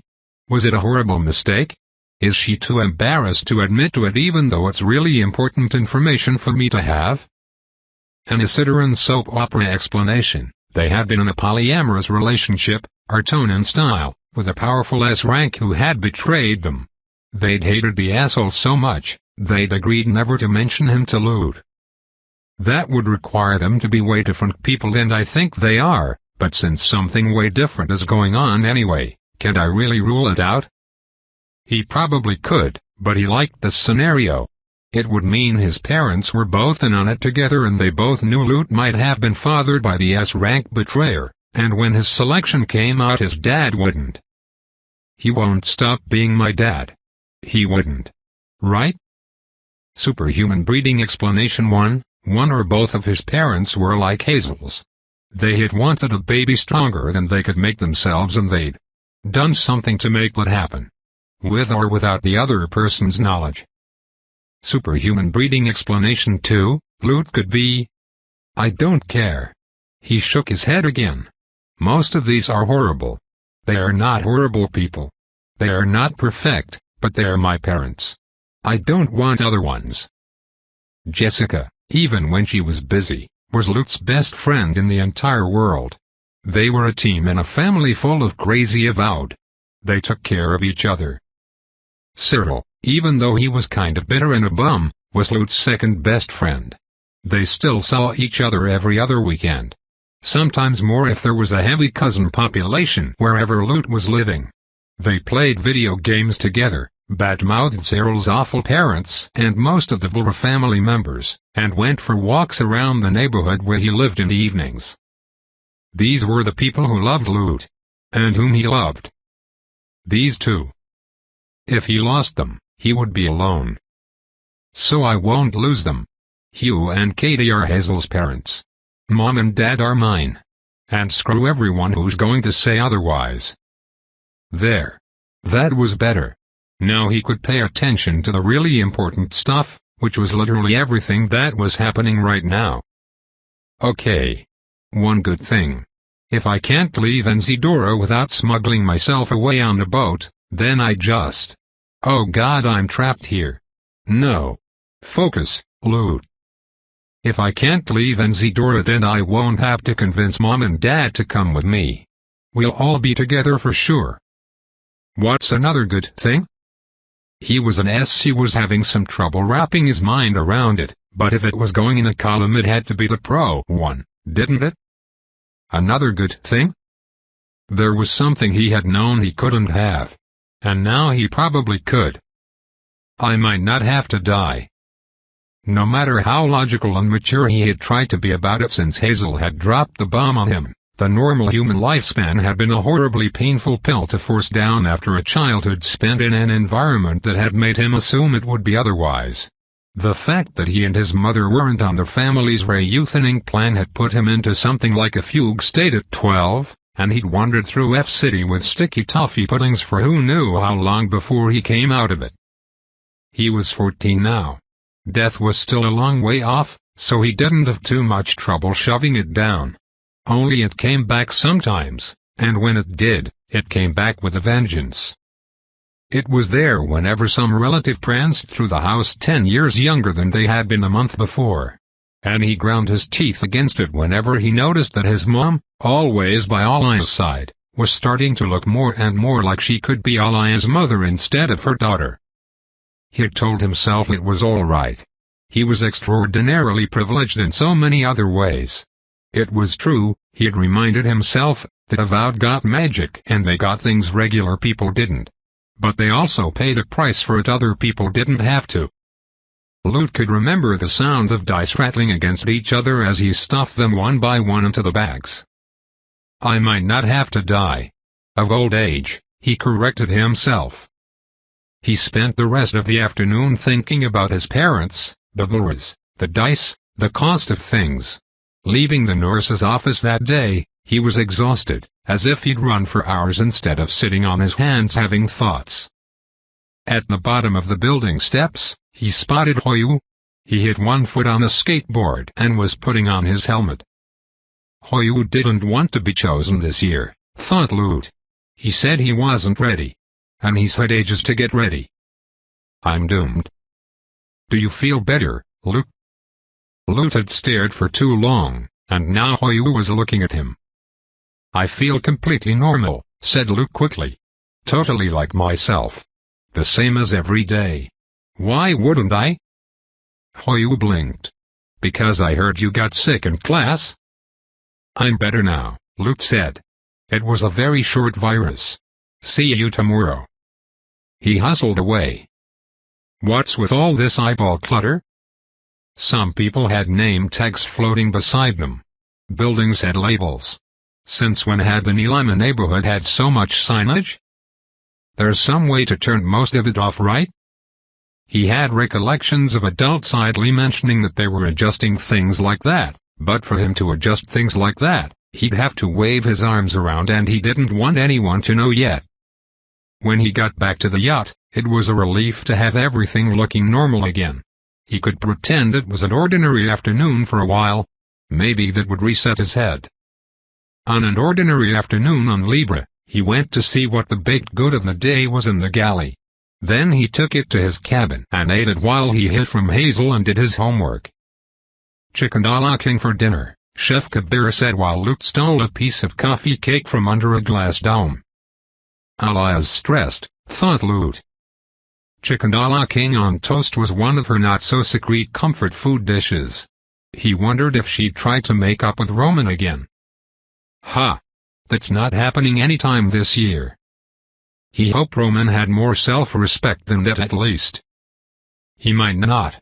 The brainwashing in this family seems to be really potent. When I finally get out of here. The thought hit him like a punch once again. And this time, he thought it might be sticking. The bite of cake he'd just taken sat in his mouth, unchewed, getting soggy on his tongue. I don't get out of here. I'm an Isidran forever now. Even if I try to get a job off the island in the future, this is where they'll make me come back to. Always. Loot swallowed the cake. He was sure it didn't really taste like dust. Kabir was a great cook. Do you like being a brute? Loot asked. Kabir was pulling a bottle of cream out of the fridge. I've been one for more than 20 years, he said lightly. I hardly ever think about it to tell you the truth. It's just who I am. Kabir was a C-rank long-sight brute. He wasn't much of a leveler. He was fast with a kitchen knife, and he liked it when all I wanted to do a chef's table for special guests, so he could show some flair while he worked. He had a spell that would let him set up a viewpoint somewhere, but it didn't last very long. He occasionally used it to monitor pots and pans when he was busy with something else. Would you rather be something other than a brute? If you could change classes right now, would you? We all find ways to be happy with the road we're on, don't we? Kabir said. Asking what if I had a different life? Just distracts from the one you're living. Okay, that's nice and all, thought Loot as he left the galley. But what if the system is currently asking you, which life? When he went back to get a second piece of cake, he heard Kabir murmuring with one of the crew members. Some longing was inevitable at his age. Greater than. I know, and his mother's sending him to what's basically prep school for becoming a high rank. It can't help. But it was sad to hear him ask about being avowed. He never does. Greater than. I feel sorry for him. Did you hear Orpheus got caught trying to break into the engine room yesterday? Greater than. To steal equipment? Or did he think it was the bathroom again? Greater than. Who knows with that one? Can't I have this piece of toast you burnt? Greater than. That's not burned. And get away from that cake. I need enough to go with after dinner coffee service. Greater than. Loot's first thought was, wow. Translations. His second was, I wonder how often adults I know have talked about me in languages I couldn't understand. His third was an indignant, I'm not longing to be an avowed. And now look what I've got. It's the opposite of longing. I'm a 14-year-old who wants to be a member of the Vienna Philharmonic. Does everyone think I've been kidding about that my whole life? I haven't longing. He had half a mind to march in there with a name tag turned on for himself, Luke Volra, not jealous you're avowed. As he was heading back to his cabin, without any cake, another question knocked insistently on his crowded mind. Why did Mom send me to Paragon? In primary school, it had made more sense. He'd been happy. In 6th and 7th grade? This year. Why did she keep sending me there after I told her how much I hated it? It was one of the only real fights they'd ever had, that evening when he'd told her he'd cleaned out his locker and wanted private tutoring instead of school. She said it was important for me to learn to face difficulties instead of running away from them. It sounded like a thing a grown-up would say, but not a thing his mother would say to him, and it still felt like a burning criticism he hadn't deserved. There was no reward for facing the difficulties at Paragon, no better destination at the end of the journey. Just day after day of being treated like an empty spot in the room, if he was lucky, or like the pitiable butt of a joke, if he wasn't, all resulting in an education that didn't apply to him as well as a more personalized one could have. Loot had long since forgiven her for it and gotten on with his life as an unwilling student. And yet, it's basically a prep school for becoming a high rank, but it's not like I actually prepped for it well. They were even giving me alternative assignments for tons of things. She knew that. He didn't think it really meant anything. Jessica must have wanted him in school so that he wouldn't be a recluse. Or so that he wouldn't grow up to be someone like Hazel, who probably thought the whole world worked like the Vulgar Web. And Paragon was an expensive school where he could get to know future somebodies, as Elia had put it before she sent him off on his very first day. If you wanted someone to prepare for a vowed life, you wouldn't tell them so clearly and completely that it was impossible, would you? Luke flopped onto his bed in his cabin and clutched a pillow shaped like a fried egg to his face. When you got selected, you either ran to tell your parents or your best friends. Lucky him, his parents were his best friends. No choice to be made. Less lucky. Though he loved them more than anyone else, he didn't quite trust them right now. And this was the rest of his life. He couldn't mess it up. Line of asterisks. First, Luke thought, staring at his notebook, you pick the class you want. Come on. You know them all. This should be easy. There aren't that many. The laptop on the desk in front of him and the two tablets beside it all showed notes. About careers, he wanted none of them. Summoning likelihoods, talents, satisfaction surveys, all those ugly statistics he had found for his classmates last year. It was midnight. He'd been at this for 7 hours. Libra creaked and rolled in the waves because Elia said she slept better when the yacht wasn't so stabilized that it felt like just another house. Luke liked it when the boat felt like a boat as well, though he wouldn't admit it.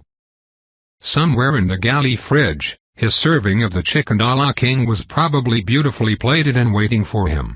But he couldn't pull himself away from this task. Time wasn't on his side. One little mistake, one slip, and his family would involve themselves. I can't believe it took me so long to realize that. Luke was so used to being beneath everyone's notice, the truth had taken its sweet time to land. Being an S rank at 14 meant he would suddenly become interesting to his own relatives. Will they want me for? He didn't know. He just didn't know about the S rank chainer slot. They'd kicked Roman, a good and loyal Vulgar off a cliff because of Hazel's psychic quirk. I'm a lot younger than Roman. I'm the first Vulgar ever to be selected before 15. And coming right on the heels of Elia rejecting Roman? Grandma might think it's some kind of sign, and then who knows what she'll do? The thing was, it didn't matter if they wanted him for chainer or not. Even if he was out of the running for that, they'd still want something from him. Chainer was the Vulgar signature class, but it wasn't like Elia was going to ignore all the other high ranks. Roman had taken a rabbit skill that allowed him to locate lost objects, and Luke had already heard his grandmother brainstorming different helpful things he could do with it for the family, when we aren't having a little spat anymore. Luke had to figure out what he could live with, and then do everything in his power to position himself for it before they started to get ideas and cut him off. They could really help him or really hurt him. S was too freaking rare. Welcome to the 1%. Good luck clawing the class you want away from the other members of your tiny trading pool without a 7-digit R-gold balance and a lot of handshakes being exchanged by everybody's extended families. How do globies do this? Do they just take random stuff and think, guess that'll do? He could sympathize. His family could buy him almost anything, but they wouldn't do it if they got it into their heads that he needed to be something else. And if they were really serious about forcing him into some random class, they could even go so far as to pay other teenagers to take the classes he'd prefer off the trading table. The only security net he could be sure of having was whatever class was in his possession on the day his grandmother found out. Let's not panic yet. Let's make a list. By 3 in the morning, he'd sort of done it. He'd ranked all the classes in order, from top to bottom, only leaving off the very rare ones. Except for the obvious. 1. Healer. 2. Rabbit. 3. Adjuster. Spell paths TBD before affixation, not combat ones. 4. Shaper. Preference. Water, object, life, ground, sky. RARs. 5. Right. 6. Meister non-combat tool. 7. Chainer. What exactly does my family do with the aliens? 8. Brute vocal, sensory, maybe morph. 9. Meister ranged weapon. 10. Brute the other ones. 11. Meister close weapon. 12. Sway. Should this be higher? I wouldn't mind a next general one. But I don't want everyone to think I'm a creep. If I'm going to high school with people who don't know me yet, it would be better not to start out as a perceived creep. This looks wrong, thought Loot, staring at his notebook. None of this looks like me. He was trying to make it work, but something was flawed with all of them for him. Even Healer at the top, he'd picked it because of the lifespan and because it was easy to get work off the island. Everyone loved a healer. And, most importantly, he could take care of his parents with it. The family had just spent 3 months trying to get S-Healer for Roman and failed, so it was a very distant possibility. If they were supportive, though, they could give it a try again. It's not like Grandma would object to having another one on call. But even if he got it, Healer was such a life-consuming class. You couldn't take Healer and not expect to spend pretty much your entire working life healing. Unless you were really amazing at telling sick and injured people no, and Loot didn't think he was. I just want it because I'm scared of dying, and I'm scared of my mom and dad dying. I think I'm more scared of that than I ever realized. Maybe it wasn't just about his youthful-looking relatives. Maybe it came from always knowing in the back of his mind that the kids he had grown up with would be able to kill him with a slap, a word, or a gesture when they were older. Not even a lot older. Starting next year. It wasn't like Loot was afraid of it happening in a realistic way. It was more like an under-the-bed monster. You knew it was stupid, but the idea still made you feel like you had to be careful not to let your feet dangle over the edge of the bed. Or maybe me being so hung up on death after finding out I'm going to be one of them is just karma. For the dice. He rubbed his eyes. Rabbit, they didn't get called to do dangerous stuff like fight. They made lots of money, so Loot could be independent. And the kind of rabbit Roman had picked was actually pretty neat. Loot's cousin may have been furious, but it seemed like he'd chosen a nice situation for himself. The finder skill he'd selected wasn't the kind of thing that would keep him on alien worlds for most of his life, like a lot of the high-rank rabbit skills. Supposedly, he would get tons of summonses, but those summonses would almost all be very short. From what Loot understood, Roman would roll out of bed in the middle of the night when he got called, appear somewhere where some wizard, in a fit of frustration, had decided to pay out the nose for an avow to find the thing they'd lost. And Roman would activate his skill and say, "Oh, yeah. Your grandma's favorite drinking bowl is by your cauldron. You filled it with something that looks putrid. Good luck with that." Job done. Pay given.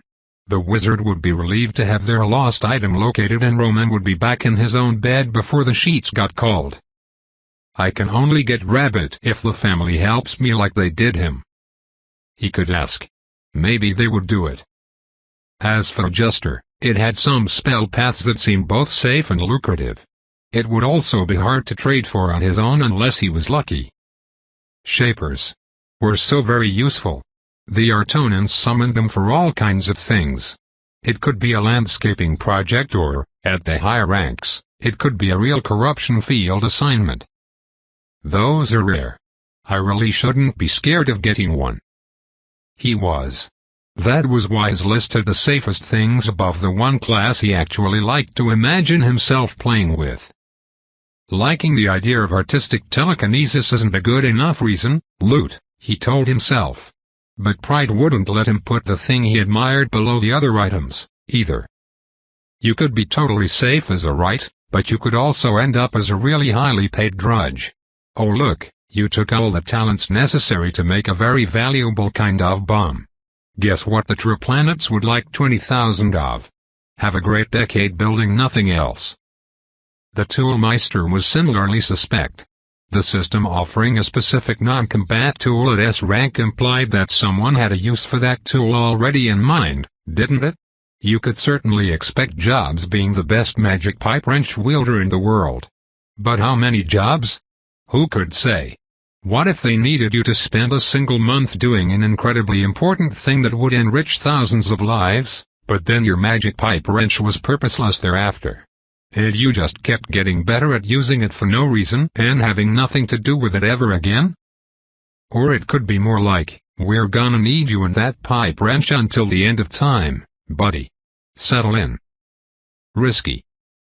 Chandler was sitting at number 7, instead of dead last, because although Lute was sure he would loathe having a perpetual connection to and attention from most of his relatives, he had noted some very valuable features. His Chandler relatives almost all worked on schedules, which was an uncommon setup for Avowed. They mostly seemed to know what days they would be away from home months or even years in advance. And it wasn't a ton of days, even for the S ranks. Aliyah and Hazel were off all the time, but Lute had the impression that Aliyah instigated a lot of those trips. They weren't all summonings.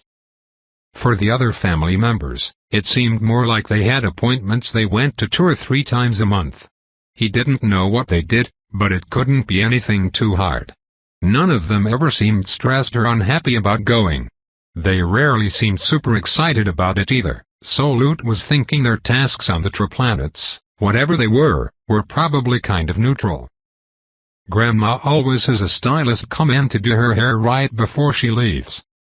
Lute couldn't glean anything from that other than the fact that the aliens didn't have her enhancing herself with chains so that she could face danger or do heavy lifting.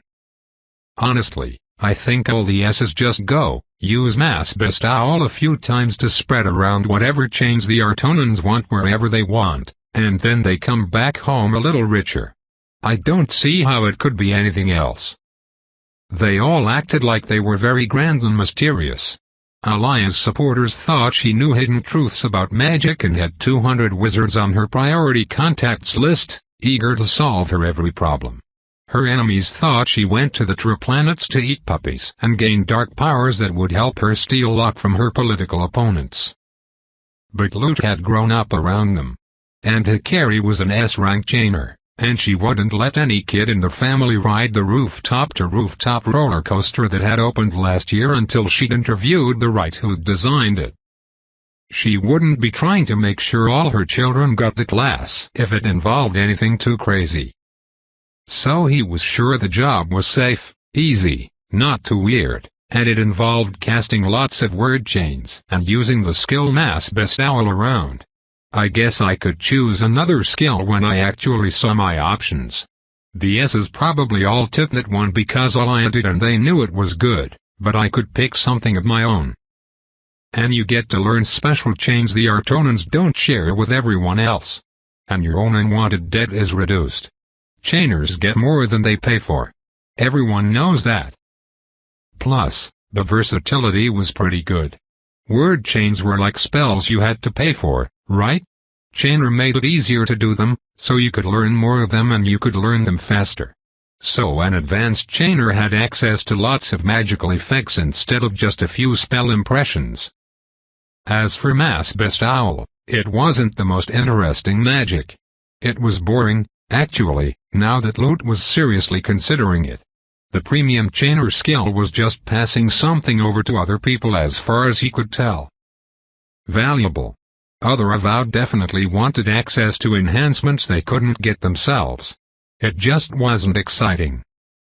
Having a decent summoning schedule and a safe job sounded positive, though. And Lute was pretty sure his relatives all worked for the same group of wizards most of the time, so he presumably would, too. It seems to me like chainers have a long-term assignment with none of the drawbacks of a long-term assignment. If not for his family, it would be higher on the list. If not for his family, it would also be completely impossible to get. He dropped his pen and stared at his work. Everything below chainer on the list was going to be too useful for combat at S rank.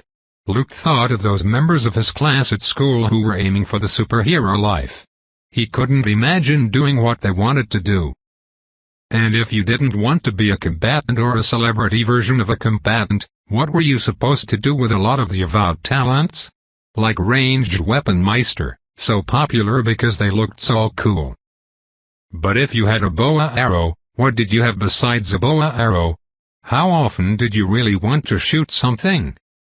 I know you can also have good vision and stuff with classes like that. But why do the Artonans give us so much fighting magic? He knew the answer. It's a contract saying about can be used as a fighting force. We're all used to thinking of it as just the system, and we're all used to the Artonans not asking many of us for too much. But they can. What if, one day, they do? You do know Shaper's perfect for combat, right? Alden asked. At S rank, it's even pretty amazing at level 1 once they've put in the practice to figure it out. Their talents aren't so straightforward that they can master them the day they get them like some classes, but the Shapers in the hero program are getting better really fast. Lute was lying on the sofa. Alden was sitting on the rug in front of the infrared fireplace, doing stretches because he figured he might as well be productive if they were staying up late to talk Vlorys. He got the impression Lute was telling him so much about himself partially so that he didn't have to go to his room and be alone to think about the fact that his mother was helping Alaya do something with Manon. It would be like if I found out Aunt Connie was involved. We don't understand what it is they're up to, but we know it's not wholesome. Alden would be upset to think someone he cared about was using people to that extent for profit. Hurting them. Probably doing something illegal, or at least being aware that Manon was doing something illegal to get the job done. He doesn't want to close his eyes on it and well, Alden decided. Shaper's just awesome. Lute tossed one of his crumpled foil flannels from earlier into the air over his head and caught it. It can't help that it's good for beauty, utility, and murder all at the same time. I haven't seen all that much artistic shaping in person, said Alden. There were some people making rangoli patterns in the air on Diwali. We should go to a performance sometime, said Lute. They have this event every year called Theater of the Sea. The audience sits on a platform out on the ocean, and some of the best shapers on the island build the show all around you and above you. They use all the elements. It's so cool. It only runs for a couple of weeks, but Mom took me almost every day when I was 4 because I got obsessed with it. He caught the foil ball again and then held it to his chest. Some of the shapers are assigned to play with the young children in the audience. They teach you gestures, and if you do them during the show, they'll make it look like you're controlling the element yourself. So you wave your hand a certain way, and streams of water flow around you. Yeah. That would probably have given anyone an interest in it. Not to brag, but I was adorable as a kid. And I was sitting in the premium seats, said Lute. One of the shapers humored me for the entire show no matter how many times I made my little hand gestures. I'm glad I didn't grow up here, Alden said. Even if I wasn't in your situation. Everyone wants magic when they're little. Most of us still want magic when we're pretty big. Having it in your face all the time, wanting it and not knowing what type or how much of it you were going to get. Even if you take out considerations about being summoned, it would be hard. The fireplace emitted fake crackling sounds while Alden reached for his toes. The color of the glowing logs was set to shift, and they gradually went from green to a more normal shade of orange. I wanted it, said Lute quietly. Magic? Or Chainer? Shaper. Alden stared at his socked foot. Oh. At the time, I did and I didn't. My head said it wasn't the most sensible for me. If my family had been willing to give me anything I asked for, I might have ended up with Rabbit like Roman did. I might have taken the same skill even. Because I could see a lot of practicality in it. I was in damage mitigation mode, you know? Selection took my whole vision for my future and my self-image from me in a second. And it felt like everything else would be lost if I wasn't careful. I thought all of my time would vanish if I picked something like Healer or Natalie's Cook of the Moment. I thought my life might end if I picked a combat-oriented subclass. My privacy would go if I chose something that would put me in the public eye. I assumed I would never have the chance to make friends again if I became a sway. Shit, I thought my mom and dad would disappear if I dared to question how I'd come to exist. He heaved a sigh. and I didn't realize I was that scared of me and my parents being more mortal than my other relatives. Until all of that other stuff piled on me, and I suddenly couldn't let it go. I had this recurring nightmare the week I was chosen, where I was in the mansion and the whole family was there around the dining room table, looking just like they do now, and I was trying to find my mom, and then I had this thought. Oh, that's right. She's been gone for 100 years. It's just me and the rest of them now. That's a bad one, thought Alden. It was a short dream. Nothing else happened in it. But I kept having it over and over. Luke trailed off. They tell you to be sure to take a class you'll enjoy for the rest of your life. When they're talking about career planning with Future Avowed. We had guest speakers, and people's parents came in to tell us about what they did for a living. I can remember a few of them being clear about how you need to focus on what positive things you'll be able to do with your new powers and then make your choice.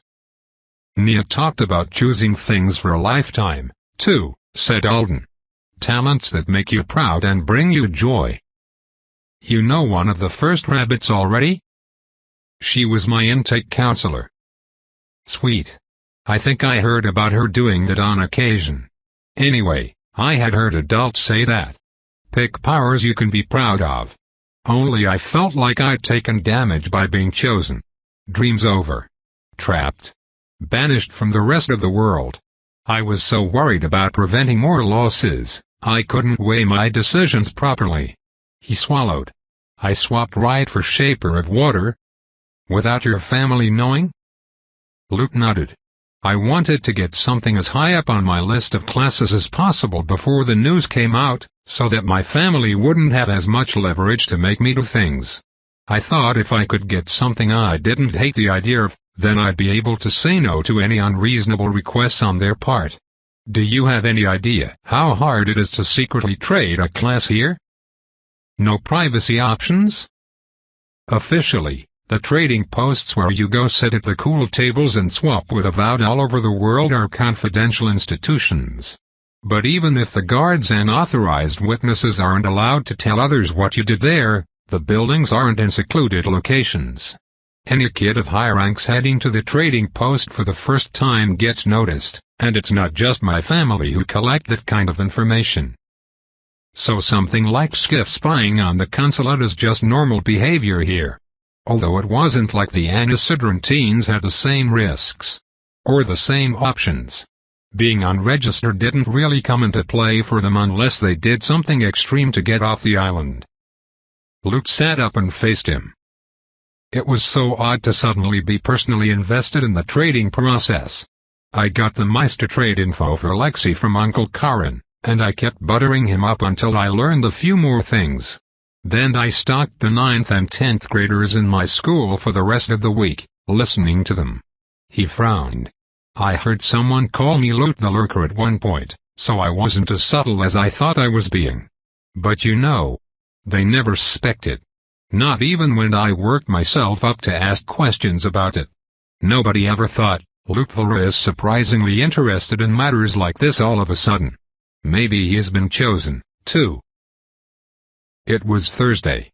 Luke had known he would become an Avowed since Monday. He had gotten about 12 whole hours of sleep since then, most of them in class. It was break. He stood in the hall outside the 10th grade rooms, sharpening a third colored pencil with a hand sharpener into a trash can between two blocks of lockers. As if that was a good way to go about sharpening an entire pack of pencils and a normal way for him to spend his breaks. Look at me. Not lurking. Just sharpening. I have never heard of electric sharpeners, and I have business with this waste receptacle. A group of 9th and 10th graders were standing around a couple with pins, and they were all talking about how hard it was to swap the more common brute types for anything else. Listen, Loot, he told himself, you've just got to insert yourself into the conversation. It will be fine. Just walk up to that giant of a 10th grader, what have his parents been feeding him? And ask. You heard what he just said. Go do it. He still didn't think he really wanted any of the classes. But he was sure he didn't want right now. Shaper sounded better. Shaper sounded good enough that he could withstand his family trying to pressure him into who knew what if he had it in his hand. He could manage this selection stuff. His classmates were going to have to manage it one day. So what if they'd hit 15 years advanced notice? What was a lifetime of preparation in comparison to a can't-do attitude? I shouldn't have gone to stare at the departure sign in the TC yesterday. I don't think that was as good a way of solidifying my resolve as I planned. He'd had to blow his nose in the bathroom afterward, and when he'd stepped out, he could have sworn he'd heard someone else dramatically blowing their own nose right beside him even though there was nothing but a post-drop around. I need more sleep. His pencil had gone past the point of getting sharper. Now it was just getting shorter. He gripped it tightly and headed toward the group of upperclassmen. "Excuse me," he said. Nobody turned around. The older students weren't engaged in shunning him.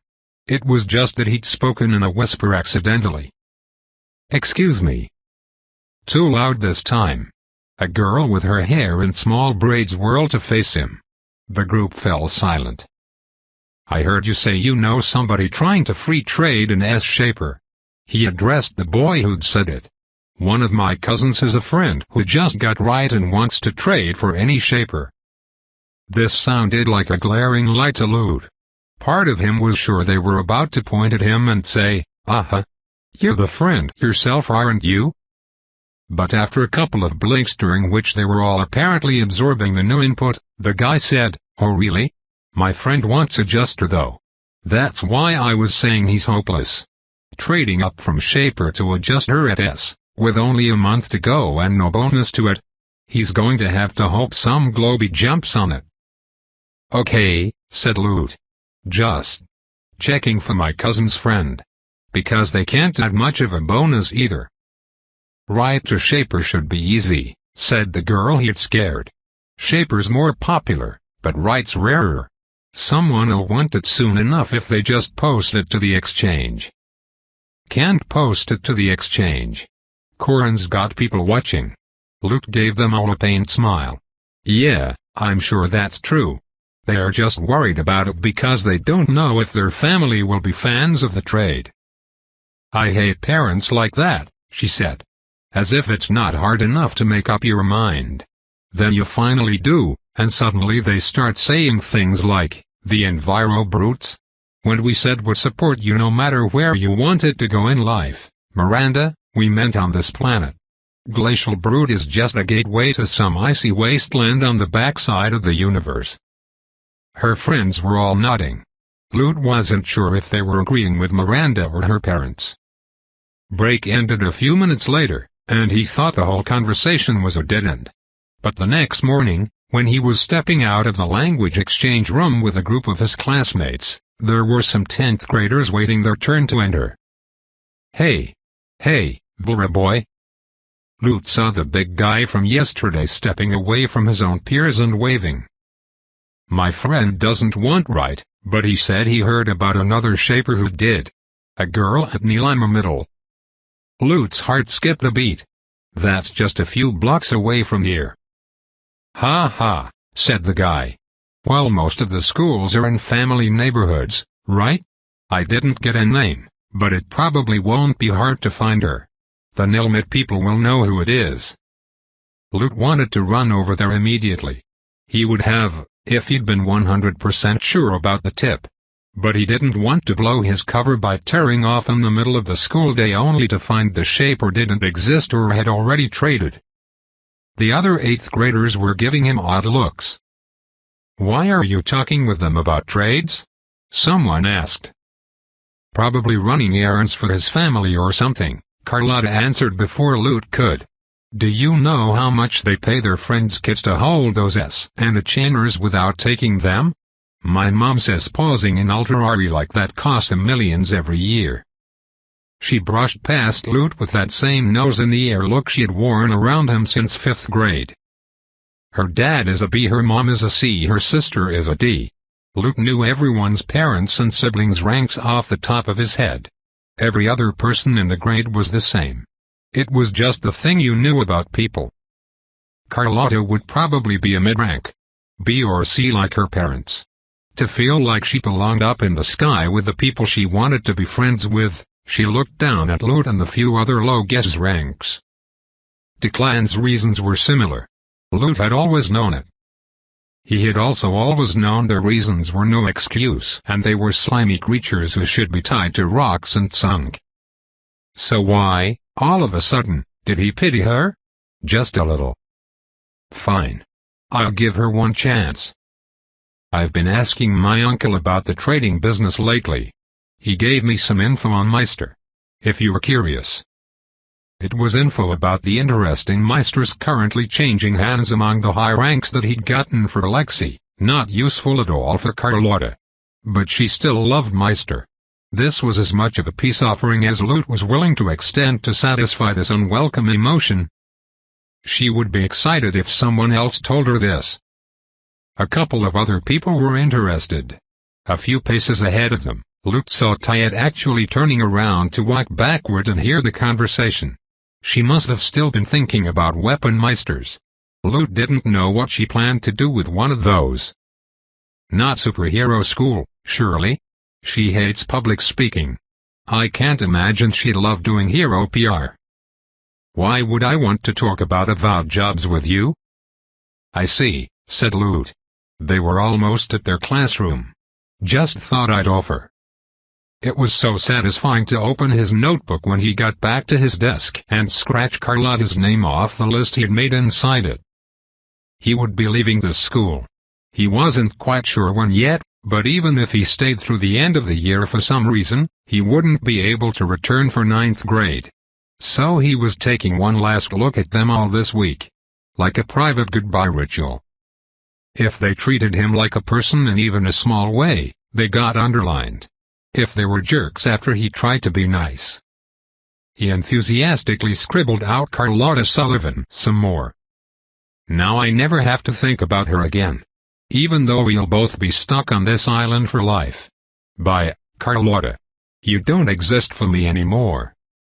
At the end of the school day, he ran as fast as he could to Nilama Middle School. It was freezing, and students in heavy winter clothes were pouring out the doors.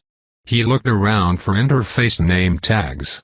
Almost every selectee seemed eager to give themselves one right away, unlike him. Most of them were flashing their current classes, too, so that people would know. Shaper, where's the Shaper? He could only see 2 people with the tags right now, and both were holding brutes. Nothing for it. Got to ask. Luke wove through a throng of younger students, then headed toward one of the brutes over by the bike racks. Hi, he said. The other boy looked around. He took in Luke's uniform curiously. I'm looking for someone at this school, said Luke. A girl who just got Shaper? The possible brute brightened. For trades? I'm helping a friend track her down, Luke said. He heard she might want right. Oh, man. I was hoping you might be a trader with Morph. I'm trying to find one right now. Anyway, yeah. That's Isabel. She was going to grab snacks before she headed over to the trading post. He shook his head. New selectees. So unprepared. He gestured at the huge duffel bag on his back. I'm packed and ready to spend the weekend at the post. I've got enough caffeine in here to stop a speedster's heart. Good luck. Thanks. Isabel's probably at the convenience store on the corner. A lot of people go there after classes let out. You want me to call her for you? He grinned. I can do it through the system now. 10 minutes later, Loot was standing in front of a convenience store's hot food case, waiting for a brown-skinned girl with big glasses and a mechanical pencil stuck through her bun to finish selecting her favorite from an assortment of pizza slices. Let me get this right, said Isabel, squinting at a bell pepper-covered option. You've got a cousin who's got an S-rank friend who wants to trade right for any Shaper. Without their family knowing they've been selected. And you heard about me from a 10th grader at your school, and you're trying to schedule an appointment for me to meet your nameless cousin's nameless friend so we can swap in the presence of an authorized witness without going to the trading post. Why can't your cousin's friend arrange this themselves? They're under a lot of pressure. And? My school is really close to yours. So I knew I could get here first.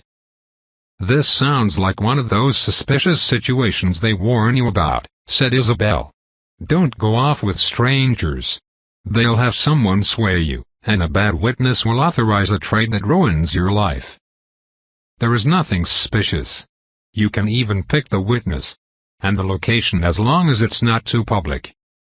Uh-huh. She turned to peer down at him. Are you the friend? Luke's breath caught. Wow. You look really young for someone our age, said Isabel. I will buy you 1,000 gold worth of anything, Luke hissed. That's all I've got right now. That makes you sound more suspicious, rich boy, she said. She stood up. But I was expecting a free swap or for the money to go the other way, so this will work. My parents haven't saved up enough for us trading. Let's go to a right shop. An Apex one. I already know what I want. And then we can do it. You provide the witness. She pointed at the case. And buy me this piece of pizza. Line of asterisks. I am pretty sure I am a sucker, thought Lute, his arms shaking from the weight of Isabel's shopping bags as they walked toward a seaside tower full of luxury apartments. They had somehow agreed that Lute owed her 3,000 more gold, for refusing to share his name. And another 6, for depriving her of the joys of the trading post experience. And another 1, for the risks she was taking with her future by consenting to go to a private location with him for the trade. They were only handshake agreements, but she'd recorded video of them making the handshake agreements so that he could be shamed by all the S's of our generation if you go back on your word. This is the place, he said, nodding toward the magic doors at the building's base. You live here? Isabel asked as they walked through the entrance and the glass pane shattered and disappeared around them only to reappear as soon as they were inside. Fancy. No. The witness who's going to help us lives here. I hope. He tried to adjust the bags again so that they weren't cutting off circulation to his fingers. Let me talk to her for a few minutes before we do it, okay? Isabel shrugged. If it takes more than an hour, you owe me 500 more gold. For what? Depriving me of homework time. Line of asterisks. Luke dropped the bags onto the white tile floor the second the two of them entered Amy's apartment. After saying hello and giving Amy a wave, Isabel started rummaging through them. I'm just going to get to know my new equipment, she said. While you talk to this nameless lady, nameless rich boy. Amy's eyebrows lifted, and she looked at Lute with interest. He grabbed her by the hand and dragged her toward the balcony. She slapped the controls for the wind shielding as they passed. Lute, she said. Are you hitting on a girl? You're old enough for that. I'm so hip. I'm not hitting on her. I think she's robbing me. Are you sure? Amy asked. Because your text messages were very suspicious. I need your help. I need your support. Don't call Mom. Then you brought a girl to my apartment, and you're carrying shopping bags for her and they're full of weird screwdrivers, and there's a dead alien rat in a vacuum-sealed pouch. Don't be bound by tradition. It's important to give a girl what she really wants. Amy said. If my ex had understood that. Amy, Lute interrupted, are the Artonans okay? He stood looking over the balcony railing. The waves were high today. They control the known universe, said Amy in a perplexed voice. Last I checked they were doing fine. She was wearing a short, spangled gold dress. Her hair looked half-brushed. Probably she'd been getting ready to go out for a fun Friday night before he started texting her. No, he said. I wanted to know if they were friendly. The people you work for. I've only ever seen Artonans here and there. We've had several come visit us at school. Grandma invited that one to dinner. It's not like I've ever thought about what it would be like to deal with them much. Because I wasn't supposed to have to. What's this about? Amy asked. Lute wanted to hear her answer before he told her. So he just shrugged in reply. Well, said Amy. I like them fine, They're weird. Just between you and me, the ones we chainers usually work for are kind of non-standard. When I was 16, I thought they might be more representative of the species, and then I realized. No. They're really peculiar. So I guess I might not know that much about how things work for other avowed. But my job's fine. I go for a day or so, do my thing, meet some people who want to. Cheer me on and provide me with moral support? She touched her hip when she said that. So it's one of those things all lilacs behind the tattoo. Luke took a deep breath. His cousin wasn't telling him anything very new. He was just delaying. Amy, you're an authorized witness, aren't you? Hazel had become one recently, so it would be odd if Amy, who'd been working as a chainer for years, wasn't. Yes, said Amy. But I will not witness some kind of Barton-in-law union with the dead rat girl. Sorry. I'm all for it, but not until you've graduated from high school. Our family's insane, said Lute. You know that, don't you? Is Grandma bothering that cab driver again? Probably. That's not. I want you to help me keep a secret from them. For just a little while. Sure. Lute narrowed his eyes at her. Really? Amy shrugged. As long as it's not the mangled body of one of the good relatives. It's my cousinly duty not to betray you to the old people. Those are the Vulra survival rules. Amy refused to acknowledge that there was a generation of cousins younger than her who saw her as one of the old people. Luke trusted her. Mostly. She wasn't the most responsible adult he knew, but she seemed to drift along under everyone else's radar. She could spring up at gatherings and be included or disappear and not be missed. Flighty B-rank Amy, one of the family, easy to get along with, not important enough to worry over. For the first time, Luke wondered if Amy wasn't something of a genius. It took him a minute more to get the words out of his mouth. Once he said it, there was no going back. There's no going back anyway. This is happening to you. You just have to respond to it. I want you to witness a class trade, said Lute. Amy turned to look back through the sliding doors at Isabel, who had helped herself to one of the kitchen knives so that she could open the packaging on a multicolored flashlight that she had told Lute wouldn't burn out even if she used it every day for the next 20 years. The cute nerd needs help with one? We both do. Amy faced him with a look of dawning comprehension. I got selected as an S rank on Monday, Lute said, shoving his hands into the pockets of his blazer. So, you know. Hi. He waited. And waited. Oh shit, Amy whispered. How old are you again? You were invited to my birthday a few months ago, said Lute. You got me a trampoline because you wanted to jump on one yourself. But maybe I remember your age wrong. You don't. I'm 14. Amy grinned, and then started snorting with laughter. Don't laugh. This is serious. I know. It's so bad, said Amy, laughing even harder. It's so bad. Amy. Everyone just got tired of fighting over Roman. His dad kept calling him a young titan every chance he got. He's a normal age for an S, but the way they were talking about him. It was like he'd just emerged from the crib. And now you. Amy was doubled over. You'll help, won't you? Lute asked frantically. I want Shaper before anyone in the family finds out. I kind of like it. I'm not sure, but I want to have something other than right. Even their stores are intimidating. She flapped an arm at him. Yes. I want to be a part of this historic moment. Go get your girlfriend. Trading partner, said Lute, stepping quickly over to the door. Isabel. Let's do this. She insisted on doing it with wedding lingo, said Lute, shaking his head at the memory. Dearly beloved, we are gathered here today to behold a miracle in the form of my cousin Lute. Isabel thought we were nuts. Then she saw my last name on the trading notification, and she was like, I should have demanded more money. She totally should have, Alden agreed from his spot on the rug. But not demanding enough money from Dolores is an honest mistake. Anyone could make it. It's not a sign of foolishness. Nobody should be judged. I know you're talking about yourself right now. Don't worry about Isabel. She was confident about right.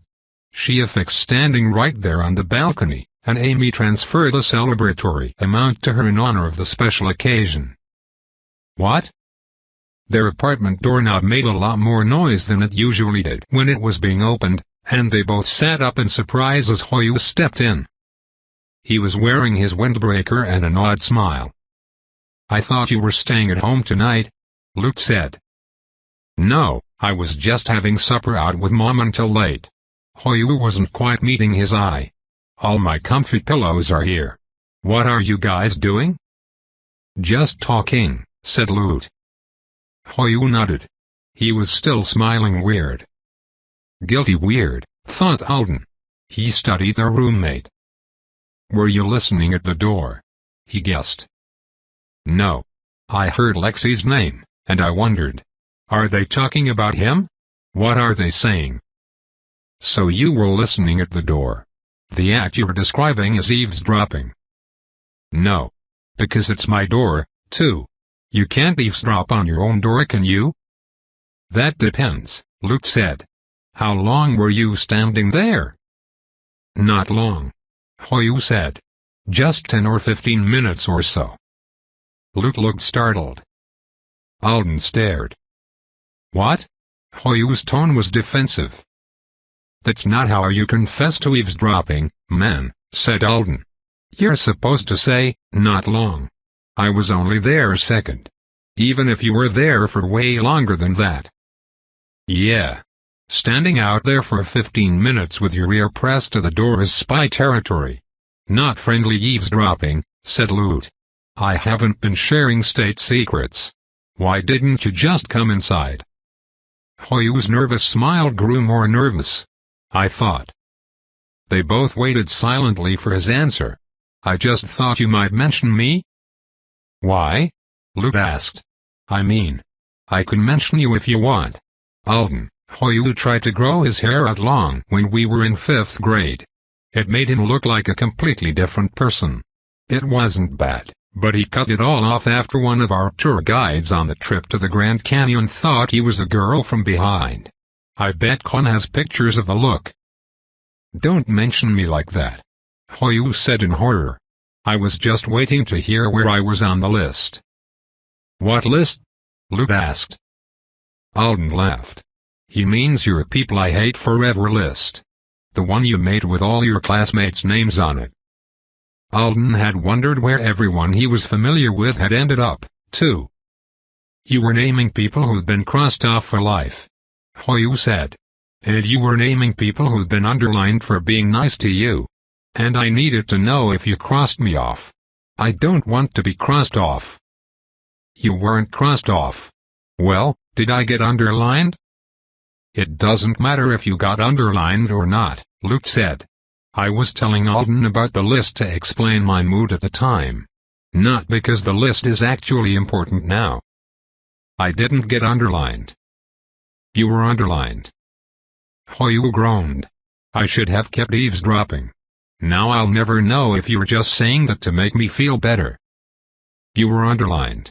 If the list still existed, I might have to erase your underlining. Since you're a spy. But he's a really honest one, said Alden. That counts in his favor. Does it? Honesty is a bad quality for a spy. Hoyu unzipped his jacket and sat down in one of the chairs. Can I listen? You just were. You're telling selection stories. They're always so much fun. And I haven't heard yours. Luke fluffed the cushion and laid back down. Well, mine is actually my entire life story, delivered to Alden because we saw my mom earlier this evening. And he didn't know she was non-avowed. So he's getting a download from me before anyone else can poison his mind. Hoyu looked down at Alden. You thought his parents were high ranks? I hadn't really thought about it. It was just an assumption. I was telling him about school, Luke explained. Tell him about the talent show, Hoyu said immediately. Luke rolled to look at him. I told him about that. He played for ages, Hoyu reported. And when they went up to drag him off stage, he gave Mr. Fretch such a scary look that he took a step back. I didn't. You did. I'm sure not. I was very composed. Luke looked out over the whole audience, said Hoyu, and I could feel him staring right at me. I wasn't staring at you. I don't even know where you were sitting. Everyone could feel him staring, Hoyu continued, pointing at his eyes for emphasis. And then he said, I'm 5 times more talented than all of them. Don't repeat it. It sounds worse when other people say it. You said it so loud. It echoed through the whole room. He paused. People made fun of you for weeks. Refusing to get off stage was a weird thing to do. And then I backed it up by saying something like that. I didn't expect anyone to like it, so I couldn't really blame them for that one. Luke glanced away, then added, I told Alden about the dice, too. The dice, Hoyu said mildly. Yeah, that was another memorable day. I'm sorry. You don't have to apologize. You've already tried a couple of times. Alden had nothing to add to that minefield, so he stayed quiet. Hoyu threw his legs over an armrest and sat in his chair sideways. I think you think it was some big shock to me, said Hoyu. I've been looking up that kind of statistic ever since I got my first tablet. Every time my mom gets summoned, I go look again. Even though it's stupid. She's not a statistic. She's usually working with and for people she knows. She seems to feel like it's important. I'm sure she's smart and careful. Or when my dad gets a sudden call to supplement a team in a new city, I run to check and see if any heroes have died there. That's stupid, too. Some other hero having an accident 5 years ago doesn't mean he will today. Still, said Lute, I shouldn't have just thrown it at you all like that. It was kind of mean, said Hoyu. Everyone else thought it was really mean. I just figured most of them didn't have parents who talked with them about serious stuff like that a lot, and they felt like it was harsher. Or like you didn't have the right to point it out because of who you were. They think I was a crazy, jealous whiff who couldn't take a condom joke, and I laughed when Avowed died. Hoyu didn't answer. Awkward, thought Alden, wondering if he should try to cut the tension. So awkward. I'm not that, Lute muttered. It hurt your feelings, Hoyu said, watching him. When everyone expected you to give up the dice bag. You usually acted like you didn't care at all about that kind of thing. But you were so upset that day. Then Vandy made it worse by telling you it would only be okay for you to keep the dice if you actually wanted to be avowed. You looked like you were about to. You look miserable. Luke swallowed. I didn't realize you noticed. I noticed.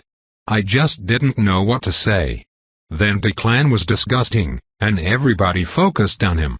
I helped Khan yell at him. Thanks. It was easy to yell at Declan, said Hoyu. But the second I saw the death dice, I remembered how bad your face looked. And I felt like I should say something to you, but I still didn't know what. So I didn't say anything at all. I never said much to you, and I always made excuses like that. I'm sorry. It's fine. But I'm really not that hard to talk to, said Lute. Ask Alden. Alden cleared his throat. Lute's great. The second time I met him, he forced me to guess what happened to his eye over and over again, and I wasn't even sure it was really missing at the time because his sense of humor was so weird. Hey. He tried to make me wear a ski mask against my will earlier today. He called me Cottontail. That's terrible, Lute, said Hoyu. Don't be mean to rabbits. They're the sweetest class. Alden's a confused rabbit.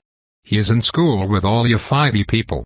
Luke yanked off his eye patch and tossed it at the foot of the couch. I was supposed to weather the bad luck half of the gloss in a safe location. As safe as anywhere can be when Alliance fake boomerang is coming in for a landing, anyway. It landed too soon. Or I made it to the safe place too late. I was standing right outside it, and a drone crashed into the car I'd just arrived in. One of the propellers flew off. He touched his cheek below the prosthetic eye. It was fast. I just thought, shit. I'm hurt.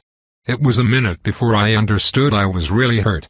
Afterward, my family acted like it was going to be no big deal for me to get a new eye. He swallowed. I found out they were lying about that. No surprise there. Feeling it was going to be expensive and complicated. And not for them. I decided I couldn't afford binocular vision after all. There was a long silence. Eye patches are badass, said Alden. They are, Hoyu agreed quickly. And most people can't get away with wearing them if it's not Halloween. I like the one with the big red X on it. The leather one is my favorite. Luke smiled. I'm making one that says, look away, Lexi. We can put it on the polar bear after I've worn it a few times. Luke had Shaper. It was there below his name on his selection notice now.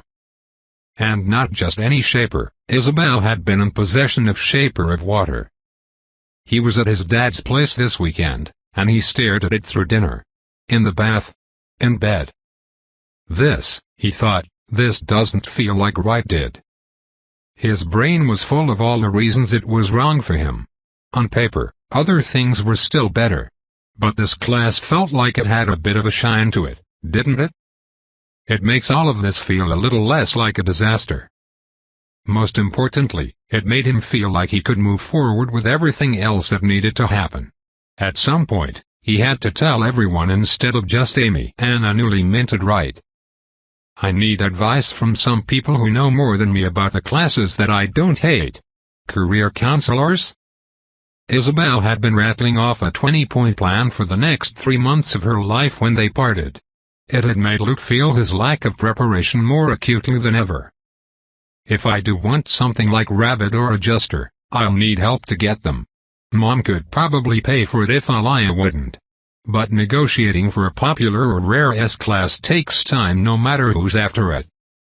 He had more than 80 days still. He would be able to calm down, figure out whether his family was going to help him or not, and make rational choices before the timer ran out. How to kick over the first domino? Luke stared up at the glow-in-the-dark stars he'd stuck on the ceiling in this bedroom when he was 9. He made his decision. Monday, he thought. It happens on Monday.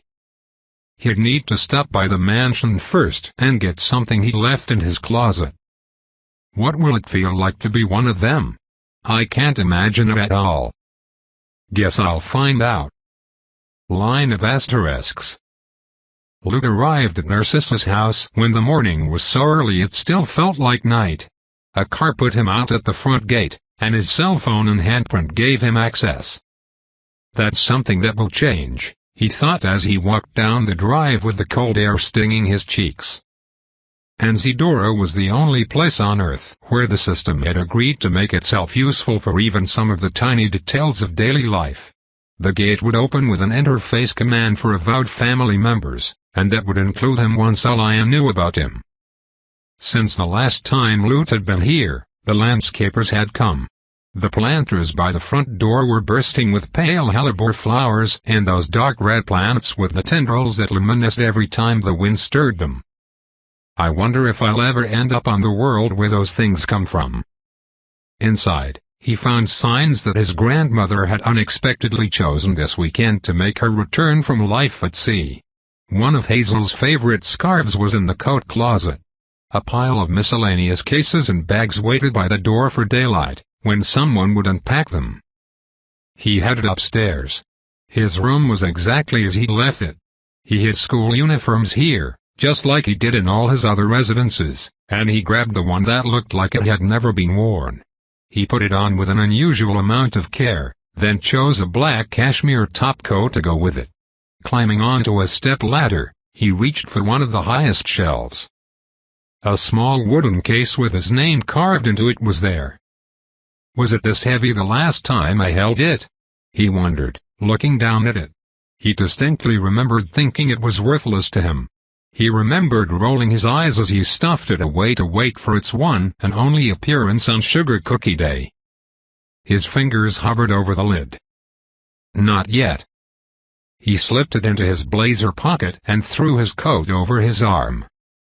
When he made it back downstairs, he heard murmuring in the kitchen. He'd been hoping to grab something from the fridge, but never mind. He would just go. Quiet. No confrontations. One day, he would leave the door forever, and he could be as loud as he wanted then. Luke froze in the foyer, just a few steps from the front door. How long will it be before I stop having thoughts like this? How many times have I skipped meals or left rooms, just so that I wouldn't feel like the adults were erasing me with their inattention and the cousins were watching me for vulnerabilities? I wonder how they'll all look at me today, how they'll look to me today. On this morning right before everything changes. For better or worse. He turned back to see which Floras were up so early in the morning, talking quietly and filling the house with a smell of coffee. Alaya, Corin, Katie, Hugh, Hazel, the usual suspects, all in their robes or pajamas except for Corin, who had probably been born in that boring three-piece suit. Then there was Aunt Diana, her husband, and their two adult children, unusual additions, but predictable in this case. They liked to inhabit the mansion whenever it was mostly empty and pretend that it was theirs. They must have been caught here unawares last night and now they were breakfasting with everyone else to make it seem like they were guests instead of serial house thieves. The Diana family was smiling and nodding mechanically while the others all talked. When Luke stepped into the room, absolutely nothing changed at all. Alaya continued stirring brown sugar into her coffee with a tiny silver spoon. Hugh and Corin kept leaning toward her, peppering her with words delivered in tones that implied the conversation was very serious, though it probably wasn't. They both talked to her like that no matter how trivial the subject, as if they could force their opinion to mean more than everyone else's just by vocal inflection. "I want a new stylist," Hazel was saying to her mother. "The way the last one braided my hair before I left was ridiculous." Oh. Hazel must be heading off to do whatever it is she spends her time doing with the Artonans. And Alaya would naturally be going with her. In that case, it wasn't strange for them all to be up this early. Time differences between planets meant Avout, and Hazel, could be found prepping to travel at all hours. Luke studied all the faces. None of them studied him back. "Good morning," said Luke. There were 9 people in the room besides him. Cousin Becky, with Aunt Diana's group, made a grunting sound over her coffee mug that could have been taken as a miserable sort of good morning in reply. Hazel glanced at him then away, not stopping her conversation with her mother. Nobody else responded at all. Luke went to one of the 2 steel refrigerators in the huge kitchen and searched it for breakfast. He was reaching for a yogurt when he thought better of it. No. Something more conspicuous than that. He opened the freezer and found a pint of black cherry ice cream. He spooned it all out into a bowl. Then he covered it in cornflakes, chocolate chips, and walnuts and sat cross-legged on top of the kitchen island to eat it with a serving spoon. He made sure to crunch aggressively and occasionally bang his spoon into the side of his bowl. "This is actually better than I realized it would be. Ice cream and cereal really works." Not a word from any of his relatives as he worked his way through the strange breakfast. Hazel was aware of him, though. He could tell she was because of the occasional annoyed looks. But she was too important for mode, and all she did was increase her volume as she talked about appropriate footwear for a long day spent on her feet with the aliens. Luke ate as much ice cream as seemed reasonable given the time of day, then set his bowl on the white marble beside him. "Roman," he said. At the sound of the name, conversation stopped. Heads turned. "How's he doing?" Luke asked. "Is he feeling better?" "Like you care," Hazel scoffed. People shifted. Chairs scraped lightly against the floor.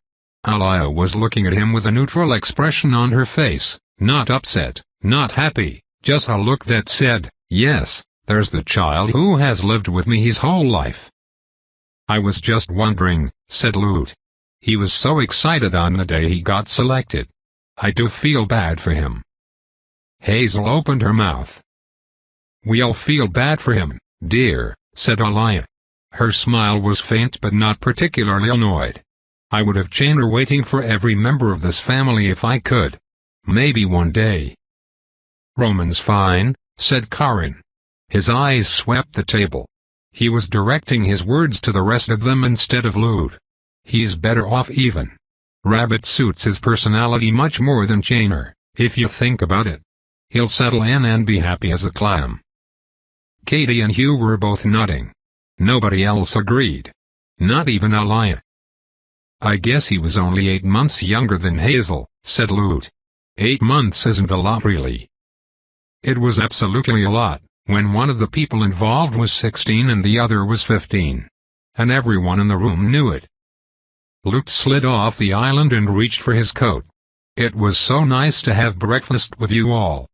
Good luck on your travels, Grandma. Hazel. I've got to go." Hazel's eyes were narrowed. Aliyah's smile now warmed the room, as if to banish any remaining mentions of poor Roman. "Thank you, Lute. Have a wonderful day at school." "It's going to be interesting," said Lute as he left the kitchen behind. "I'll tell you all about it when you get back home." Line of asterisks. He opened the box for the first time on a bus as it drove the length of the span. The sun still hadn't risen, and to his left and right, the dark ocean might as well have been endless. The graduation pin was right there, nestled on a bed of blue satin. The titanium symbol glimmered as it caught the light of street lamps. The bus was full of adults conversing at early morning volume. Lute heard bits and pieces while he stared at the pin. "I hear they're finally making plans to connect the Crescent to F-City by rail. Took them long enough. Greater than. I'm heading to Milwaukee for the 4th of July. My old man cooks a Birkin chicken every year. They summoned me for moving their expedition's supplies up and down a mountain in the middle of nowhere. It was more interesting than it sounds. Greater than. I've always liked that symbol." It was the middle-aged-looking woman in the seat beside him. She was looking at the pin. A beginning and an end at the same time. "It's a pin they give to students at my school," said Lute. "The principal gave a speech about it." The woman smiled. Her eyes were such a perfect shade of aquamarine there was probably some magical assistance involved, and she was wearing a shirt for a brute diving club under her jacket. "Did they tell you it sometimes used to remind a person to move forward? It can be a way of saying that no matter how beautiful or painful a moment in your life is, it's still just a waypoint. You can't hold on to it, but you can have the next moment." She didn't put it like that. "Well, that's my favorite thing about it," said the woman. "So now you know." Lute touched the titanium logogram with a finger, just like he'd seen so many of his classmates doing a few months ago. Later, in the bathroom of a shop near his school that sold otherworldly imports, he finally put the pin on. Then he played with his system name tag. Lute Volra. Lute Stellenvolra S rank. Lute Volra, harpist. Lute Volra, prefixed shaper of water. Stellenvolra, no, not that one.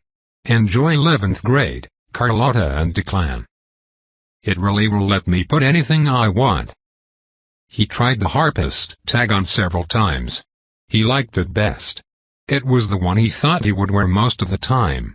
But for today, something a little different. Mind made up, he hid the tag and left the bathroom with his coat on over his blazer. Walking the final block to school was surreal. The sun still hadn't risen. He felt like the journey took a long time. People he saw every day passed him on bicycles or on foot. Their breath made puffs of fog around their faces. Chattering groups of friends, older students, younger ones.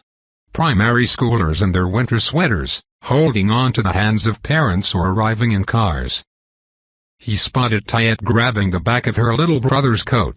And there was Vandy, chasing a wind-blown chip bag down the sidewalk. She leaped and smashed it under a loafer, then picked it up. Luke stopped to watch her. If I was going to say something to her, what would I say? An apology would go a long way with Vandy, but he wasn't going to give her one. Not her. Not until she gave him one, and he didn't see that happening. She was very stubborn. Even if he wrote a 10-page essay bearing his soul, she wouldn't think she'd done anything wrong. From her point of view, she hadn't. From everyone's point of view, maybe. Except for mine. Was it really so hard to make out the ground from your place in the sky? Well, it went both ways.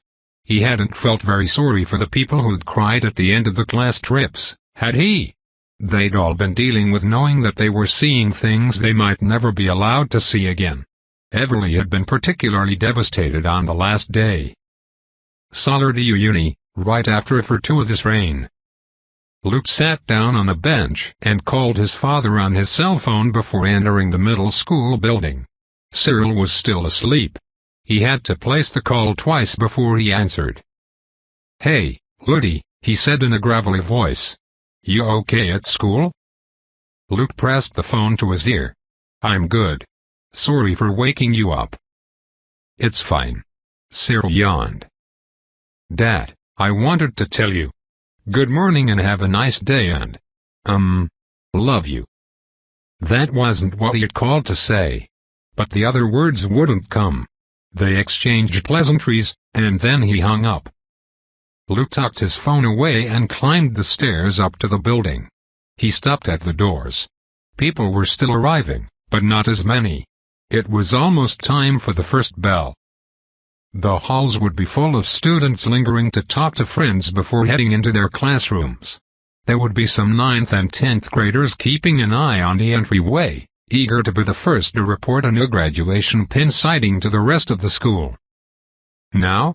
Wondered Luke, holding his hand over the place where the pin was hidden beneath his coat. Here? Or later in the classroom? Rapid footsteps behind him, shoes bounding up cement steps. Then Constantine was passing him like a whirlwind, yanking open the door, insanely eager for a Monday morning as usual. He took 3 steps inside, then stopped and spun back to grab the door before it could shut in Luke's face. He'd been holding doors and saying unusually loud good mornings all week. Luke was pretty sure he was upset that he'd been deemed less socially observant than Alexei. "I didn't mean it like this," thought Luke while Con waited with the door. "He doesn't understand at all." Though his misguided efforts had earned himself the highest number of underlines on the list this week. "I know how I want to do it." "Good morning, Luke," said Con as Luke walked through the door. "Morning, Con." They walked into the building side by side. Luke strolled through the entryway at a leisurely speed. Con, no doubt vibrating with the need to go talk to 20 people before the bell rang, slowed down to match his pace. "How was your weekend?" he asked politely. Luke was going to have to underline him again. He kept missing the point, but a wrong-minded effort was still an effort, Luke supposed. "It was okay. I've had a really stressful few days, but I ate ice cream for breakfast this morning with my cereal. I recommend that." They had passed through the entryway, and as they entered the hall that held their classroom and their lockers, Luke stopped walking. It was crowded. People were milling around. Locker doors banged, and voices filled the air. "No new selectees today," thought Luke. You could always tell by the atmosphere. It didn't matter which grade they were in, there would be an additional buzz in the air about whoever it was. People would be talking about the class the latest lucky person had been assigned and snapping photos with them. Con stopped beside him. When Luke didn't move for several seconds, he asked, "Did you leave something behind?" "So many things. I don't even know what's going to be left after this. I'm just going to take off my coat." Luke's fingers touched soft cashmere. He shrugged his shoulders free of the coat. Then he reached up to activate the name tag, so that people with the necessary apps, or interfaces of their own, would be able to see it. Luke. Nothing else. He had decided to let the very existence of the name tag speak for itself. He turned to face Khan. He watched brown eyes fix themselves on his lapel. The graduation pin shone there. Khan's brow furrowed. He opened his mouth, probably to ask Loot what exactly it meant, and Loot said, "I got my S-rank selection on Monday." The silence between them stood in stark contrast to the bustle of the other students in the hall. Nobody else had noticed yet. Luke knew it would only be moments. "You've never seen me before," he said, staring into Khan's eyes. "Maybe you'll be able to now." Tope continued,